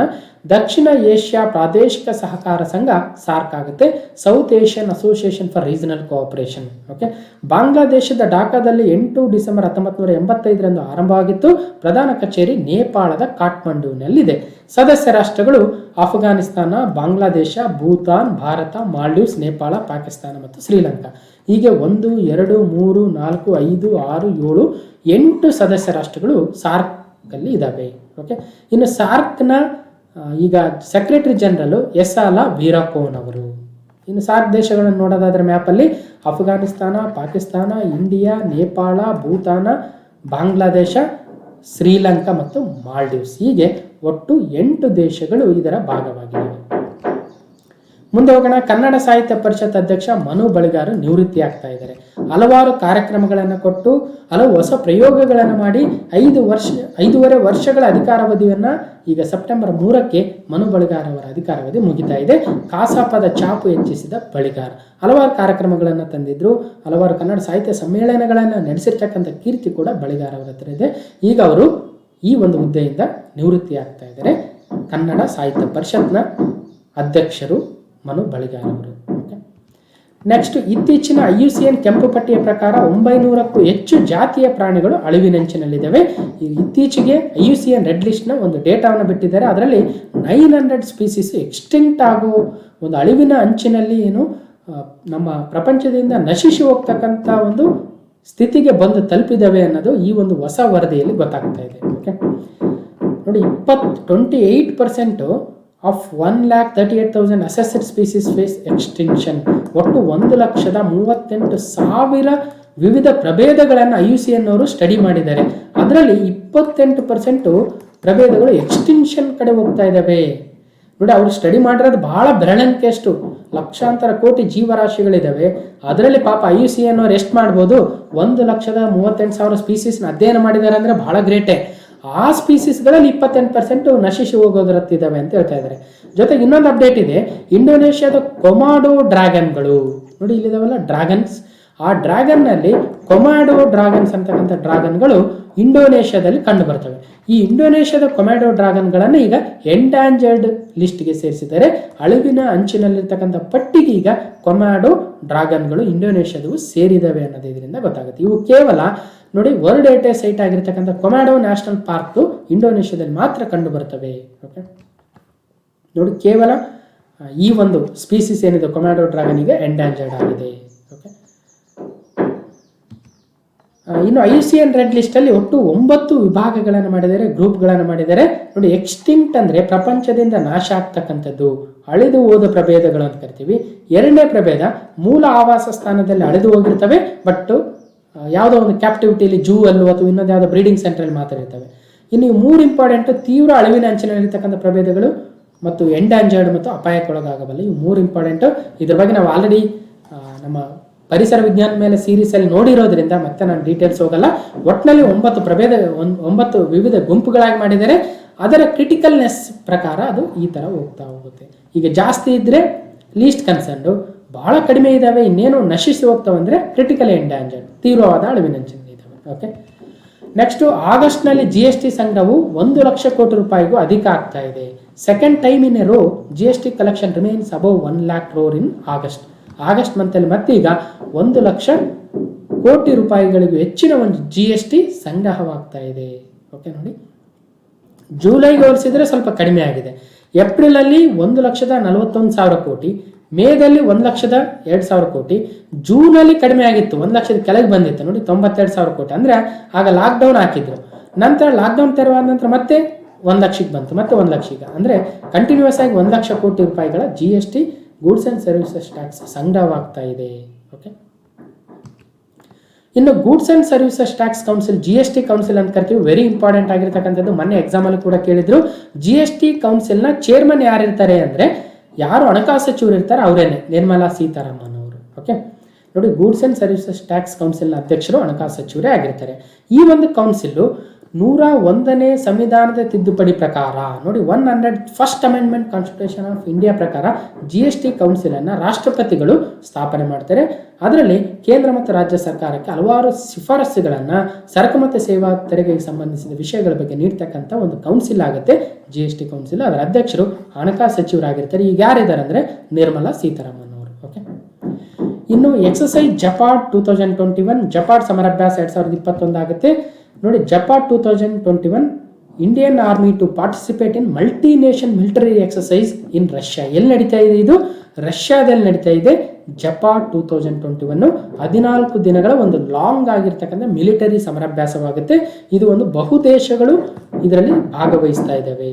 More than dozen countries, Eurasia ಮತ್ತು ಸೌತ್ ಏಷ್ಯಾದಲ್ಲಿ ಬರ್ತಕ್ಕಂಥ ಹಲವು ದೇಶಗಳು ಇದರಲ್ಲಿ ಭಾಗವಹಿಸ್ತಾ ಇದ್ದಾವೆ. ಭಾರತವು ಕೂಡ ಇದರ ಭಾಗವಾಗ್ತಾ ಇದೆ. ಯಾವ ದೇಶದಲ್ಲಿ ನಡೀತಾ ಇದೆ ಅಂದ್ರೆ ರಷ್ಯಾದಲ್ಲಿ ನಡೀತಾ ಇದೆ, ಜಪಾಡ್ 2021. ಓಕೆ, ನೆಕ್ಸ್ಟ್, ದೇಶದ ತ್ರೈಮಾಸಿಕದ ಆರ್ಥಿಕ ಬೆಳವಣಿಗೆ ದರ 20% ಏರಿಕೆಯಾಗಿದೆ. ನಮ್ಮ GDP, gross domestic product. India records best ever quarterly GDP growth at 20%. ಕಳೆದ ಯಾವ ಕ್ವಾರ್ಟರ್ಲ್ಲೂ 20% ಜಂಪ್ ನಮ್ಮ GDP ಆಗಿರಲಿಲ್ಲ, ಇದೇ ಮೊದಲನೇ ಬಾರಿಗೆ ಅನ್ನೋದು ತಿಳ್ಕೋಬೇಕು. ಓಕೆ, ಯಾಕೆ ಅಂತಾನು ಕೂಡ ಹೇಳ್ತೀವಿ ರೀಸನ್ ನೋಡಿ. ತ್ರೈಮಾಸಿಕ ಆರ್ಥಿಕ ಬೆಳವಣಿಗೆ 20% ಏರಿಕೆ 2021 ಏಪ್ರಿಲ್ ಮತ್ತು ಜೂನ್ ಮಂತಲ್ಲಿ ನೋಡಿ. 2021ರ ಮೊದಲನೇ ತ್ರೈಮಾಸಿಕ ಅಂದ್ರೆ ಏಪ್ರಿಲ್, ಮೇ ಮತ್ತು ಜೂನ್, ಇವು 3 ತಿಂಗಳು ಸೇರಿದ್ರೆ ಮೊದಲನೇ ತ್ರೈಮಾಸಿಕ. ನೆಕ್ಸ್ಟ್ ಜುಲೈ, ಆಗಸ್ಟ್, ಸೆಪ್ಟೆಂಬರ್ ಇದೊಂದು ತ್ರೈಮಾಸಿಕ, ಇದು ಎರಡನೇದಾಯಿತು. Next October, November, December. Okay, ಇದು ಒಂದು ತ್ರೈಮಾಸಿಕ, ಮೂರನೇದು. ನೆಕ್ಸ್ಟ್ ಜನವರಿ, ಫೆಬ್ರವರಿ, ಮಾರ್ಚ್. ಹೀಗೆ ಒಟ್ಟು 4 ತ್ರೈಮಾಸಿಕಗಳು ಒಂದು ವರ್ಷದಲ್ಲಿ ಭಾರತದಲ್ಲಿ ನಾವು ಕಾಣ್ತಾ ಇದ್ದೀವಿ. ಅದರ 2021ರ ಮೊದಲ ತ್ರೈಮಾಸಿಕದಲ್ಲಿ ಈ ಒಂದು 20% ಏರಿಕೆಯನ್ನು ನಮ್ಮ GDPಲಿ ಕಂಡಿದ್ದೀವಿ. ಕಾರಣ ಏನಂತ ನೋಡ್ತಾ ಹೋಗೋಣ ನೋಡಿ. ಭಾರತದ ಆರ್ಥಿಕತೆ ಕಳೆದ ಏಪ್ರಿಲ್ ಜೂನ್ ತ್ರೈಮಾಸಿಕದಲ್ಲಿ 20.1% ಬೆಳವಣಿಗೆ ದಾಖಲಿಸಿದ್ದು, ಕೋವಿಡ್ 2ನೇ ಅಲೆಯ ತೀವ್ರ ಬಿಕ್ಕಟ್ಟಿನ ನಂತರ ಚೇತರಿಕೆಯನ್ನು ದಾಖಲಿಸಿದೆ. GDPಯ ಬೆಳವಣಿಗೆಯು ಇದೇ ಅವಧಿಯಲ್ಲಿ 24.4% ಅಂದ್ರೆ -24.4% ಕುಸಿದಿತ್ತು. ಯಾವಾಗ 2020-21ನೇ ಸಾಲು ಅಂದ್ರೆ ಕಳೆದ ವರ್ಷದ Q1ನಲ್ಲಿ, ಕಳೆದ ವರ್ಷದ ಅಂದ್ರೆ 2020-21ನೇ ಸಾಲಿನ ಏಪ್ರಿಲ್, ಮೇ, ಜೂನ್ ಅಲ್ಲಿ -24ಕ್ಕೆ ಹೋಗಿತ್ತು ನಮ್ಮ GDP. ಈಗ ಅದೇ 2021ರ ಅದೇ ಕ್ವಾರ್ಟರ್ ನೋಡಿದಾಗ 20% ಏರಿಕೆಯನ್ನು ಕಂಡಿದೆ. ಅಂದ್ರೆ ಒಂದು ಡ್ರಾಸ್ಟಿಕ್ ಚೇಂಜ್ ಅನ್ನ ನಮ್ಮ ಭಾರತದ GDP ಕಂಡಿದೆ ಅಂತಕ್ಕಂಥದ್ದು. ಯಾವಾಗಲೂ ನಾವು GDP ಬೆಳವಣಿಗೆಯನ್ನ ಇದೇ ಟೈಮು ಕಳೆದ ವರ್ಷ ಎಷ್ಟಿತ್ತು, ಈ ವರ್ಷ ಎಷ್ಟಾಗಿದೆ ಅನ್ನೋದ್ರ ಮೇಲೆ ಕಂಪ್ಯಾರಿಸನ್ ಮಾಡ್ತಾ ಹೋಗ್ತೀವಿ. ಓಕೆ, ಸೊ ಇಷ್ಟು ಇದ್ರ ಬಗ್ಗೆ ತಿಳ್ಕೋಬೇಕು. ಈ ಕಾರಣ ಏನಂದ್ರೆ ಕೃಷಿ ಉತ್ಪಾದನೆ, ನಿರ್ಮಾಣ, ರಿಟೇಲ್, ಸೇವಾ ವಲಯದಲ್ಲಿ ಚಟುವಟಿಕೆ ಚುರುಕಾಗಿ ಕಂಡಿದೆ. ಮತ್ತು ಕಳೆದ ವರ್ಷ ಯಾಕೆ ಕಡಿಮೆ ಆಗಿತ್ತು, ಅಷ್ಟೊಂದು -24ಕ್ಕೆ ಹೋಗಿತ್ತು ಅಂದ್ರೆ ಏಪ್ರಿಲ್ ಜೂನ್ ನಲ್ಲಿ ರಾಷ್ಟ್ರವ್ಯಾಪಿ ಲಾಕ್ಡೌನ್ ಆಗಿತ್ತು. ಹಾಗಾಗಿ GDP ಭಾರಿ ಕುಸಿತವನ್ನು ಕಂಡಿತ್ತು. ಸೊ ಹಾಗಾಗಿ ಅದನ್ನೇ ಬೇಸ್ ಆಗಿಟ್ಕೊಂಡಾಗ ಈಗ ಒಳ್ಳೆ ಇಂಪ್ರೂವ್ಮೆಂಟ್ ಅನ್ನು ಕಂಡಂಗಾಯಿತು. ನೋಡಿ, ಕಳೆದ ವರ್ಷ ಏಪ್ರಿಲ್ ಜೂನ್ ನಲ್ಲಿ ಭಾರಿ ಕೆಳಮಟ್ಟದ GDP ಬೇಸ್ ದಾಖಲಾಗಿದ್ದರಿಂದ ಅದಕ್ಕೆ ಹೋಲಿಸಿದಾಗ ಈ ವರ್ಷದ ಏಪ್ರಿಲ್ ಜೂನ್ GDP 20% ದೊಡ್ಡ ಜಿಗಿತವನ್ನ ಕಂಡಿದೆ. ಏಕೆಂದರೆ ಸಾಮಾನ್ಯವಾಗಿ ತ್ರೈಮಾಸಿಕ ಅಥವಾ ವಾರ್ಷಿಕ GDP ಬೆಳವಣಿಗೆಯನ್ನ ಕಳೆದ ವರ್ಷದ ಮಟ್ಟದೊಂದಿಗೆ ಹೋಲಿಸಲಾಗುತ್ತದೆ. 2020ರ ಏಪ್ರಿಲ್ ಜೂನ್ ನಲ್ಲಿ ಕೋವಿಡ್-19 ಹತ್ತಿಕ್ಕಲು ರಾಷ್ಟ್ರವ್ಯಾಪಿ ಲಾಕ್ಡೌನ್ ಘೋಷಿಸಿದ್ದರಿಂದ GDPಯ ಮಟ್ಟವು 2019 ಏಪ್ರಿಲ್-ಜೂನ್ ಅವಧಿಗೆ ಹೋಲಿಸಿದಾಗ -24.4ಕ್ಕೆ ಕುಸಿದಿತ್ತು. ಈ ಬಾರಿ ಕೆಳಮಟ್ಟಕ್ಕೆ ಹೋಲಿಸಿದಾಗ 2021 ಏಪ್ರಿಲ್-ಜೂನ್ GDP ಬೆಳವಣಿಗೆ 20% ಹೈ ಜಂಪ್ ಅನ್ನು ಕಂಡಿದೆ. ಓಕೆ, ಇನ್ನು ಕೃಷಿ ಉತ್ಪಾದನೆಯಲ್ಲಿ ಏರಿಕೆಯನ್ನು ಕಂಡಿದೆ. ಸೊ ಇವೆಲ್ಲವುಗಳನ್ನು ನೆನಪಿಡಬೇಕು. ನೆಕ್ಸ್ಟ್ ಕ್ವಶನ್ ನಂಬರ್ 21 ನೋಡಿ. ಸೆಪ್ಟೆಂಬರ್ 5ರಿಂದ ಶಿಕ್ಷಕ ಪರ್ವ 2021 ಆಚರಣೆ. Okay, Shikshak Parv 2021 to be observe from September 5 ನೋಡಿ. ಇದನ್ನು ಪ್ರಧಾನಮಂತ್ರಿಗಳು ಉದ್ಘಾಟನೆ ಮಾಡಿರ್ತಕ್ಕಂಥದ್ದು. 5ರಿಂದ 17 ಸೆಪ್ಟೆಂಬರ್ ವರೆಗೂ ಶಿಕ್ಷಕ್ ಪರ್ವವನ್ನು ಆಚರಣೆ ಮಾಡಬೇಕು ನಮ್ಮ ದೇಶದಲ್ಲಿ ಅಂತ ಹೇಳಿದರೆ, ಸೆಲೆಬ್ರೇಟಿಂಗ್ ದ ಆಜಾದಿ ಕಾ ಅಮೃತ್ ಮಹೋತ್ಸವದ ಒಂದು ಅಂಗವಾಗಿ. ಓಕೆ, ಇದರಲ್ಲಿ quality and sustainable school learnings from schools in India, ನಮ್ಮ ದೇಶದಲ್ಲಿರ್ತಕ್ಕಂಥ ವಿವಿಧ ಒಂದು ಶಾಲೆಗಳಲ್ಲಿ ಕ್ವಾಲಿಟಿ ಟೀಚಿಂಗನ್ನು ಮಾಡಬೇಕು, ಅದರಿಂದ ಒಳ್ಳೆಯ ಒಂದು ಶಿಕ್ಷಣ ನಮ್ಮ ವಿದ್ಯಾರ್ಥಿಗಳಿಗೆ ತಲುಪಬೇಕು ಅನ್ನೋ ಉದ್ದೇಶವನ್ನು ಇಟ್ಕೊಂಡಿದ್ದಾರೆ. ಶಿಕ್ಷಕ ಪರ್ವ 2021 ಥೀಮ್ ಆಗುತ್ತೆ. ಸೊ ಇದರ ಉದ್ದೇಶ ಏನು ನೋಡಿ. Narendra Modi has addressed the students, teachers and education stake holders on the role of teachers learning during the pandemics and new initiatives under the NEP 2020. So ಈಗ ಜಾರಿ ಆಗ್ತಾ ಇದೆ NEP. ಸೊ ಅದರ ಅಂಗವಾಗಿ ಶಿಕ್ಷಕ ಪರ್ವವನ್ನು 2021 ಸೆಪ್ಟೆಂಬರ್ 5ರಿಂದ 17ರವರೆಗೂ ಆಚರಣೆ ಮಾಡಬೇಕು ಅಂತ ಹೇಳಿದ್ದಾರೆ. ನೆಕ್ಸ್ಟ್ ವಿಶ್ವ ಸಾಮಾಜಿಕ ಭದ್ರತಾ ವರದಿ 2020-22 ವರ್ಲ್ಡ್ ಸೋಷಿಯಲ್ ಪ್ರೊಟೆಕ್ಷನ್ ರಿಪೋರ್ಟ್ 2020-22 ಆಗುತ್ತೆ. ಇದರಲ್ಲಿ ಇಂಪಾರ್ಟೆಂಟು ಯಾರು ಈ ಒಂದು ರಿಪೋರ್ಟನ್ನು ಕೊಡ್ತಾರೆ ಅನ್ನೋದು ಇಂಪಾರ್ಟೆಂಟು. ILOದವರು ಈ ಒಂದು ರಿಪೋರ್ಟನ್ನು ಕೊಡ್ತಾರೆ. ಇಂಟರ್ನ್ಯಾಷನಲ್ ಲೇಬರ್ ಆರ್ಗನೈಸೇಷನ್ ಅವರು ಈ ಒಂದು ವರ್ಲ್ಡ್ ಸೋಷಿಯಲ್ ಪ್ರೊಟೆಕ್ಷನ್ ರಿಪೋರ್ಟನ್ನು 2020-22 ಸಾಲಿನ ರಿಪೋರ್ಟನ್ನು ಕೊಟ್ಟಿದ್ದಾರೆ. ಸೊ ಇದರಲ್ಲಿ ಏನು ಹೇಳಿದ್ದಾರೆ ಅಲ್ವಾ? ಸೊ ಏನು ಹೇಳಿದ್ದಾರೆ ಅಂದರೆ, ವರ್ಲ್ಡ್ ಸೋಷಿಯಲ್ ಪ್ರೊಟೆಕ್ಷನ್ ರಿಪೋರ್ಟಲ್ಲಿ over half of the world's population ಅಂದರೆ 4 billion doesn't have any social security. 4 billion ಜನರಿಗೆ ಯಾವುದೇ ಸೋಷಿಯಲ್ ಸೆಕ್ಯೂರಿಟಿ ಇಲ್ಲ, ಸಾಮಾಜಿಕ ಭದ್ರತೆ ಇಲ್ಲ ಅಂತ ಇಂಟರ್ನ್ಯಾಷನಲ್ ಲೇಬರ್ ಆರ್ಗನೈಸೇಷನ್ ಅವರು ILOದವರು ಈ ಒಂದು ತಮ್ಮ ರಿಪೋರ್ಟ್ ಆಗಿರ್ತಕ್ಕಂಥ ವರ್ಲ್ಡ್ ಸೋಷಿಯಲ್ ಪ್ರೊಟೆಕ್ಷನ್ ರಿಪೋರ್ಟಲ್ಲಿ ಹೇಳ್ತಾ ಹೋಗ್ತಾರೆ. ಓಕೆ, ಅದರಲ್ಲೂ ಈ ಕೋವಿಡ್-19 ಪ್ಯಾಂಡಮಿಕ್ ಬಂದಿರೋದ್ರಿಂದ ಸೊ ಭಾಳಷ್ಟು ದೇಶಗಳಲ್ಲಿ ಅಲ್ಲಿನ ಜನರಿಗೆ ಒಂದು ಸಾಮಾಜಿಕ ಭದ್ರತೆ ಇಲ್ದಂಗಾಗಿದೆ, ಸೋಷಿಯಲ್ ಪ್ರೊಟೆಕ್ಷನ್ ಇಲ್ದಂಗಾಗಿದೆ ಅನ್ನೋದು ಇದರಿಂದ ಗೊತ್ತಾಗ್ತಾ ಇದೆ. ಇನ್ನು ಇಂಟರ್ನ್ಯಾಷನಲ್ ಲೇಬರ್ ಆರ್ಗನೈಸೇಷನ್ ಅಂದರೆ ಅಂತಾರಾಷ್ಟ್ರೀಯ ಕಾರ್ಮಿಕ ಸಂಸ್ಥೆ ಎಲ್ಲಿ ಬರುತ್ತೆ ಅಂತ ಕೇಳಿದ್ರೆ, ಸ್ವಿಟ್ಜರ್ಲೆಂಡ್ನ ಜಿನಿವಾದಲ್ಲಿದೆ. 1919 ಅಂದರೆ 101 ವರ್ಷಗಳಿಂದ ಆರಂಭವಾಗಿತ್ತು. ಇದರ ಒಂದು ಮುಖ್ಯಸ್ಥರು ಗೈ ರೈಡರ್ ಅವರು, ಇವರು ಡೈರೆಕ್ಟರ್ ಜನರಲ್ ಆಗಿದ್ದಾರೆ. ಓಕೆ, ಇನ್ನು ಬಯೋಲಾಜಿಕಲ್ ಈ ಕಂಪನಿಯ ಕಾರ್ಬೆವ್ಯಾಕ್ಸ್ ಲಸಿಕೆ ಟ್ರಯಲ್ಸ್ಗೆ ಅನುಮತಿ. Corbevax gets a DCGI approval for clinical trials. ಹಾಗಾದರೆ ಬಯೋಲಾಜಿಕಲ್ ಈ ಕಂಪನಿ ಎಲ್ಲಿ ಬರುತ್ತೆ ಅಂದರೆ ಹೈದರಾಬಾದಲ್ಲಿ ಬರುತ್ತೆ. ಈಗ ಕಾರ್ಬೆವ್ಯಾಕ್ಸ್ ಅಂತಕ್ಕಂಥ ಒಂದು ಕರೋನಾ ವಿರೋಧಿ ಲಸಿಕೆಯನ್ನು ಈಗ ಅದು ಅಭಿವೃದ್ಧಿಪಡಿಸಿದೆ, ಅದರ ಕ್ಲಿನಿಕಲ್ ಟ್ರಯಲ್ಸ್ ನಡೀತಾ ಇದೆ. ಸೊ ಯಾವ ಕಂಪನಿ? ಬಯೋಲಾಜಿಕಲಿ. ಅದು ಯಾವ ಒಂದು ನಗರ ಬೇಸ್ಡ್ ಅಂದರೆ ಹೈದರಾಬಾದ್ ಬೇಸ್ಡು, ಮತ್ತು ಅದರ ಒಂದು ಕರೋನಾ ವೈರಸ್ ಲಸಿಕೆ ಹೆಸರು ಕಾರ್ಬೆವ್ಯಾಕ್ಸ್. ಯೋಶಿಹಿಡೆ ಸುಗಾ ಜಪಾನ್ನ ಪ್ರಧಾನಮಂತ್ರಿ ಸ್ಥಾನಕ್ಕೆ ರಾಜೀನಾಮೆಯನ್ನು ನೀಡುತ್ತೀನಿ ಅಂತ ಹೇಳಿದ್ದಾರೆ. ಯೋಶಿಹಿಡೆ ಸುಗಾ ಹಾಗಾದರೆ ಯಾವ ದೇಶದವರು ಪ್ರಧಾನಮಂತ್ರಿ? ಜಪಾನ್ನವರು. ನೋಡಿ, Yoshihide Suga to step down as Japan's prime minister. ಯಾಕಂದರೆ ಅವರ ಒಂದು ಜನಪ್ರಿಯತೆ ಕಡಿಮೆ ಆಗಿದೆ ಅಂತ ಹೇಳ್ತಾ ಇದ್ದಾರೆ, ಹಾಗಾಗಿ ನಾನು ರಾಜೀನಾಮೆಯನ್ನು ಕೊಡ್ತೀನಿ ಅಂತ ಹೇಳಿದ್ದಾರೆ. ಓಕೆ, ಇನ್ನು ಕೊನೆಯ ಪ್ರಶ್ನೆ, ಕರ್ನಾಟಕದ ವಿವಿಧ ಪ್ರಮುಖ ಅಣೆಕಟ್ಟುಗಳ ಅಭಿವೃದ್ಧಿಗೆ ಸಾಲ ನೀಡ್ತಾ ಇರತಕ್ಕಂಥ ಸಂಸ್ಥೆ ಯಾವುದು? Which of the following organisation is providing a loan to renovate the different dams of Karnataka state? ಕರ್ನಾಟಕದ ವಿವಿಧ ಅಣೆಕಟ್ಟುಗಳು ಭಾಳ ತೊಂದರೆಯಲ್ಲಿದ್ದಾವೆ, ಅವುಗಳನ್ನ ಆಧುನೀಕರಣ ಮಾಡಬೇಕನ್ನೋ ಒಂದು ಅಭಿಪ್ರಾಯಗಳು ಕೇಳಿ ಬರ್ತಾ ಇದ್ದಾವೆ. ಆ ಒಂದು ಉದ್ದೇಶಕ್ಕಾಗಿ ಕರ್ನಾಟಕ ಸರ್ಕಾರವು ಯಾವ ಒಂದು ಅಂತಾರಾಷ್ಟ್ರೀಯ ಸಂಸ್ಥೆಯಿಂದ ಸಾಲವನ್ನು ಪಡಿತಾ ಇದೆ ಅನ್ನೋದು ಪ್ರಶ್ನೆ ಆಗುತ್ತೆ. World bank, new development bank, NDB, international monetary fund IMF, Asian development bank ADB. ಅಂದರೆ ಸರಿಯಾದ ಉತ್ತರ ವರ್ಲ್ಡ್ ಬ್ಯಾಂಕಿಂದ ಕರ್ನಾಟಕ ಸರ್ಕಾರವು ತನ್ನ ವಿವಿಧ ಪ್ರಮುಖ ಅಣೆಕಟ್ಟುಗಳ ಅಭಿವೃದ್ಧಿಗೆ ಸಾಲವನ್ನು ಪಡಿತಾ ಇದೆ. ನೋಡಿ, ಅಣೆಕಟ್ಟು ಅಭಿವೃದ್ಧಿಗೆ ಬರಲಿದೆ 1500 ಕೋಟಿ ರೂಪಾಯಿಗಳು. 58 ಡ್ಯಾಮ್ಗಳ ಅಭಿವೃದ್ಧಿ ರಿಪೇರಿಗೆ ವಿಶ್ವ ಬ್ಯಾಂಕ್ನ ನೆರವು. KRSಗೂ ಕೂಡ ಹೈಡ್ರೋ ಮೆಕ್ಯಾನಿಸಮ್ ಗೇಟನ್ನು ಹಾಕ್ತಾರೆ. ಈಗ ಆಲಮಟ್ಟಿಲಿ ನಮ್ಮ ಹೈಡ್ರೋ ಮೆಕ್ಯಾನಿಸಮ್ ಹೊಂದಿರತಕ್ಕಂಥ ರಾಜ್ಯದ ಏಕಮಾತ್ರ ಜಲಾಶಯ ಅಂದರೆ ಅದು ಆಲಮಟ್ಟಿ. ಅದೇ ರೀತಿಯ ಒಂದು ಮೆಕ್ಯಾನಿಸಮನ್ನು KRS ಡ್ಯಾಮ್ಗೂ ಹಾಕಬೇಕಂತಕ್ಕಂಥ ಉದ್ದೇಶವನ್ನು ಇಟ್ಕೊಂಡಿದ್ದಾರೆ. ಓಕೆ, ಇದಕ್ಕೆ ಯಾರು ಒಂದು ಹಣಕಾಸು ನೆರವನ್ನು ನೀಡ್ತಾ ಇದ್ದಾರೆ ಅಂದರೆ ವಿಶ್ವ ಬ್ಯಾಂಕ್ ಆಗುತ್ತೆ. ಓಕೆ, ಯಾವ್ಯಾವ ಡ್ಯಾಮ್ಗಳಿಗೆ ನೋಡಿ, ಆಲಮಟ್ಟಿಗೆ 170 ಕೋಟಿ, ನಾರಾಯಣಪುರಕ್ಕೆ 100 ಕೋಟಿ, ಇಡಕಲ್ಗೆ 112 ಕೋಟಿ, ಭದ್ರಾಗೆ 92 ಕೋಟಿ, ಕಬಿನಿಗೆ 64 ಕೋಟಿ, KRSಗೆ 60 ಕೋಟಿ. ಇವು ಕರ್ನಾಟಕದ ಪ್ರಮುಖ ಜಲಾಶಯಗಳಾಗ್ತವೆ. ಇನ್ನು ಒಟ್ಟು 1500 ಕೋಟಿ, ಅದರಲ್ಲಿ 58 ಡ್ಯಾಮ್ಗಳು ಸೇರಿದ್ದಾವೆ. ಹಾಗಾದರೆ ಕರ್ನಾಟಕದ ಪ್ರಮುಖ ಡ್ಯಾಮ್ಗಳು ಮತ್ತು ಜಲಾಶಯಗಳು, ಅಣೆಕಟ್ಟುಗಳು ಯಾವ್ಯಾವು? ಇದ್ರ ಮೇಲೆ ಒಂದು ಸಪ್ರೇಟ್ ವಿಡಿಯೋವನ್ನು ಭೂಗೋಳದ ಸೀರೀಸಲ್ಲಿ ಮಾಡಿದ್ದೆ, ನೀವು ನೋಡಿದ್ದೀರಾ. ನೋಡಿ, ವಾಣಿವಿಲಾಸ ಸಾಗರ ವೇದಾವತಿ ನದಿಗೆ ಚಿತ್ರದುರ್ಗ ಜಿಲ್ಲೆಯ ಹಿರಿಯೂರು ತಾಲೂಕಿನ ಮಾರಿಕಣಿವೆಯಲ್ಲಿ, ತುಂಗಾ ಜಲಾಶಯ ಶಿವಮೊಗ್ಗ ಜಿಲ್ಲೆಯ ಗಾಜನೂರ್ ಹತ್ರ ತುಂಗಾದಲ್ಲಿ. ಸೊ ಹೀಗೆ ಹಲವಾರು ಜಲಾಶಯಗಳಿದ್ದಾವೆ. ನಾನು ಮತ್ತೆ ಅದನ್ನು ರೀಡ್ ಮಾಡೋಕ್ಕೆ ಹೋಗಲ್ಲ, ನಿಮ್ಗೆ ಆಲ್ರೆಡಿ ಆ ವಿಡಿಯೋದಲ್ಲಿ ನೋಡಿರ್ತೀರ. ತುಂಗಭದ್ರಾ ಅಣೆಕಟ್ಟು, ಸೂಪ ಅಣೆಕಟ್ಟು ಕಾಳಿ ನದಿಗೆ ಕರ್ನಾಟಕದ ಅತ್ಯಂತ ಎತ್ತರದ ಅಣೆಕಟ್ಟು 101 ಮೀಟರ್ ಇದೆ. ಶಾಂತಿಸಾಗರ, ರೇಣುಕಾಸಾಗರ, ರಾಜ ಲಕ್ಕಂಗೌಡ ಅಣೆಕಟ್ಟು ಘಟಪ್ರಭಾ ನದಿಗೆ ಇಡಕಲ್ ಹತ್ರ, ಹಾಗಾಗಿ ಇದನ್ನ ಇಡಕಲ್ ಡ್ಯಾಮ್ ಕೂಡ ಅಂತಾರೆ. ನೋಡಿ, ರೇಣುಕಾಸಾಗರ ಡ್ಯಾಮ್ ಅನ್ನು ನಾವು ನವಿಲುತೀರ್ಥ ಡ್ಯಾಮ್ ಅಂತ ಕರಿತೀವಿ. ಮಲಪ್ರಭಾ ನದಿಗೆ, ಮಾಣಿ ಜಲಾಶಯ ವರಾಹಿ ನದಿಗೆ, ಲಿಂಗನಮಕ್ಕಿ ಕರ್ನಾಟಕದ ಅತ್ಯಂತ ದೊಡ್ಡ ಮತ್ತು ಅತ್ಯಂತ ಹೆಚ್ಚು ಸಂಗ್ರಹಣಾ ಸಾಮರ್ಥ್ಯ 156 TMC ಇರ್ತಕ್ಕಂಥ ಕರ್ನಾಟಕದ ಅತಿ ದೊಡ್ಡ ಜಲಾಶಯ ಅಂದ್ರೆ ಅದು ಲಿಂಗನಮಕ್ಕಿ ಜಲಾಶಯ. ಶಿವಮೊಗ್ಗ ಜಿಲ್ಲೆಯ ಲಿಂಗನಮಕ್ಕಿಯಲ್ಲಿ ಬರುತ್ತೆ. ಶರಾವತಿ ನದಿಗೆ ಅಡ್ಡಲಾಗಿ ಕಟ್ಟಲಾಗಿದೆ. KRS ಡ್ಯಾಮ್ ಕಾವೇರಿ ನದಿಗೆ. ನೆಕ್ಸ್ಟ್ ಕೊಡಸಳ್ಳಿ ಕದ್ರಾ ಅಣೆಕಟ್ಟುಗಳು ಕಾಳಿ ನದಿಗೆ, ಕಬಿನಿ ನದಿಗೆ, ಹೇಮಾವತಿ ನದಿಗೆ, ಆರಂಗಿ ನದಿಗೆ, ಚಕ್ರ ನದಿಗೆ, ಭದ್ರಾ ನದಿಗೆ, ಬಸವಸಾಗರ ಅಣೆಕಟ್ಟು ಅಥವಾ ನಾರಾಯಣಪುರ ಡ್ಯಾಮು ಕೃಷ್ಣಾ ನದಿಗೆ, ಆಲಮಟ್ಟಿ ಅಣೆಕಟ್ಟು ಅಥವಾ ಲಾಲ್ ಬಹದ್ದೂರ್ ಶಾಸ್ತ್ರಿ ಸಾಗರ ಕೃಷ್ಣಾ ನದಿಗೆ. ಹೀಗೆ ಇದನ್ನು ಆಲ್ರೆಡಿ ಕಂಪ್ಲೀಟ್ ನೋಡಿರೋದ್ರಿಂದ ಬಹಳ ಫಾಸ್ಟ್ ಗ್ಲಾನ್ಸ್ ಮಾಡಿದೆ. ಸೊ ಒಟ್ಟಾರೆಯಾಗಿ ಕರ್ನಾಟಕದ ವಿವಿಧ ಅಣೆಕಟ್ಟುಗಳ ಒಂದು ಅಭಿವೃದ್ಧಿಗೆ ವಿಶ್ವ ಬ್ಯಾಂಕ್ನ ನೆರವನ್ನು ಪಡಿತಾ ಇದೆ ಕರ್ನಾಟಕ ಸರ್ಕಾರ. ಹೀಗೆ ಈ ಒಂದು ವಿಡಿಯೋದಲ್ಲಿ ನಾವು ಕಂಪ್ಲೀಟ್ ಆಗಿ ಸೆಪ್ಟೆಂಬರ್ 2021ರ 25ಕ್ಕೂ ಅಧಿಕ ಪ್ರಚಲಿತ ಘಟನೆಗಳನ್ನು ಡಿಸ್ಕಸ್ ಮಾಡಿದ್ವಿ. ಅದರಲ್ಲೂ ಟೋಕಿಯೋ ಒಲಿಂಪಿಕ್ಸ್ ಮೇಲೆ ಬಹಳ ಡಿಸ್ಕಷನ್ ಇತ್ತು.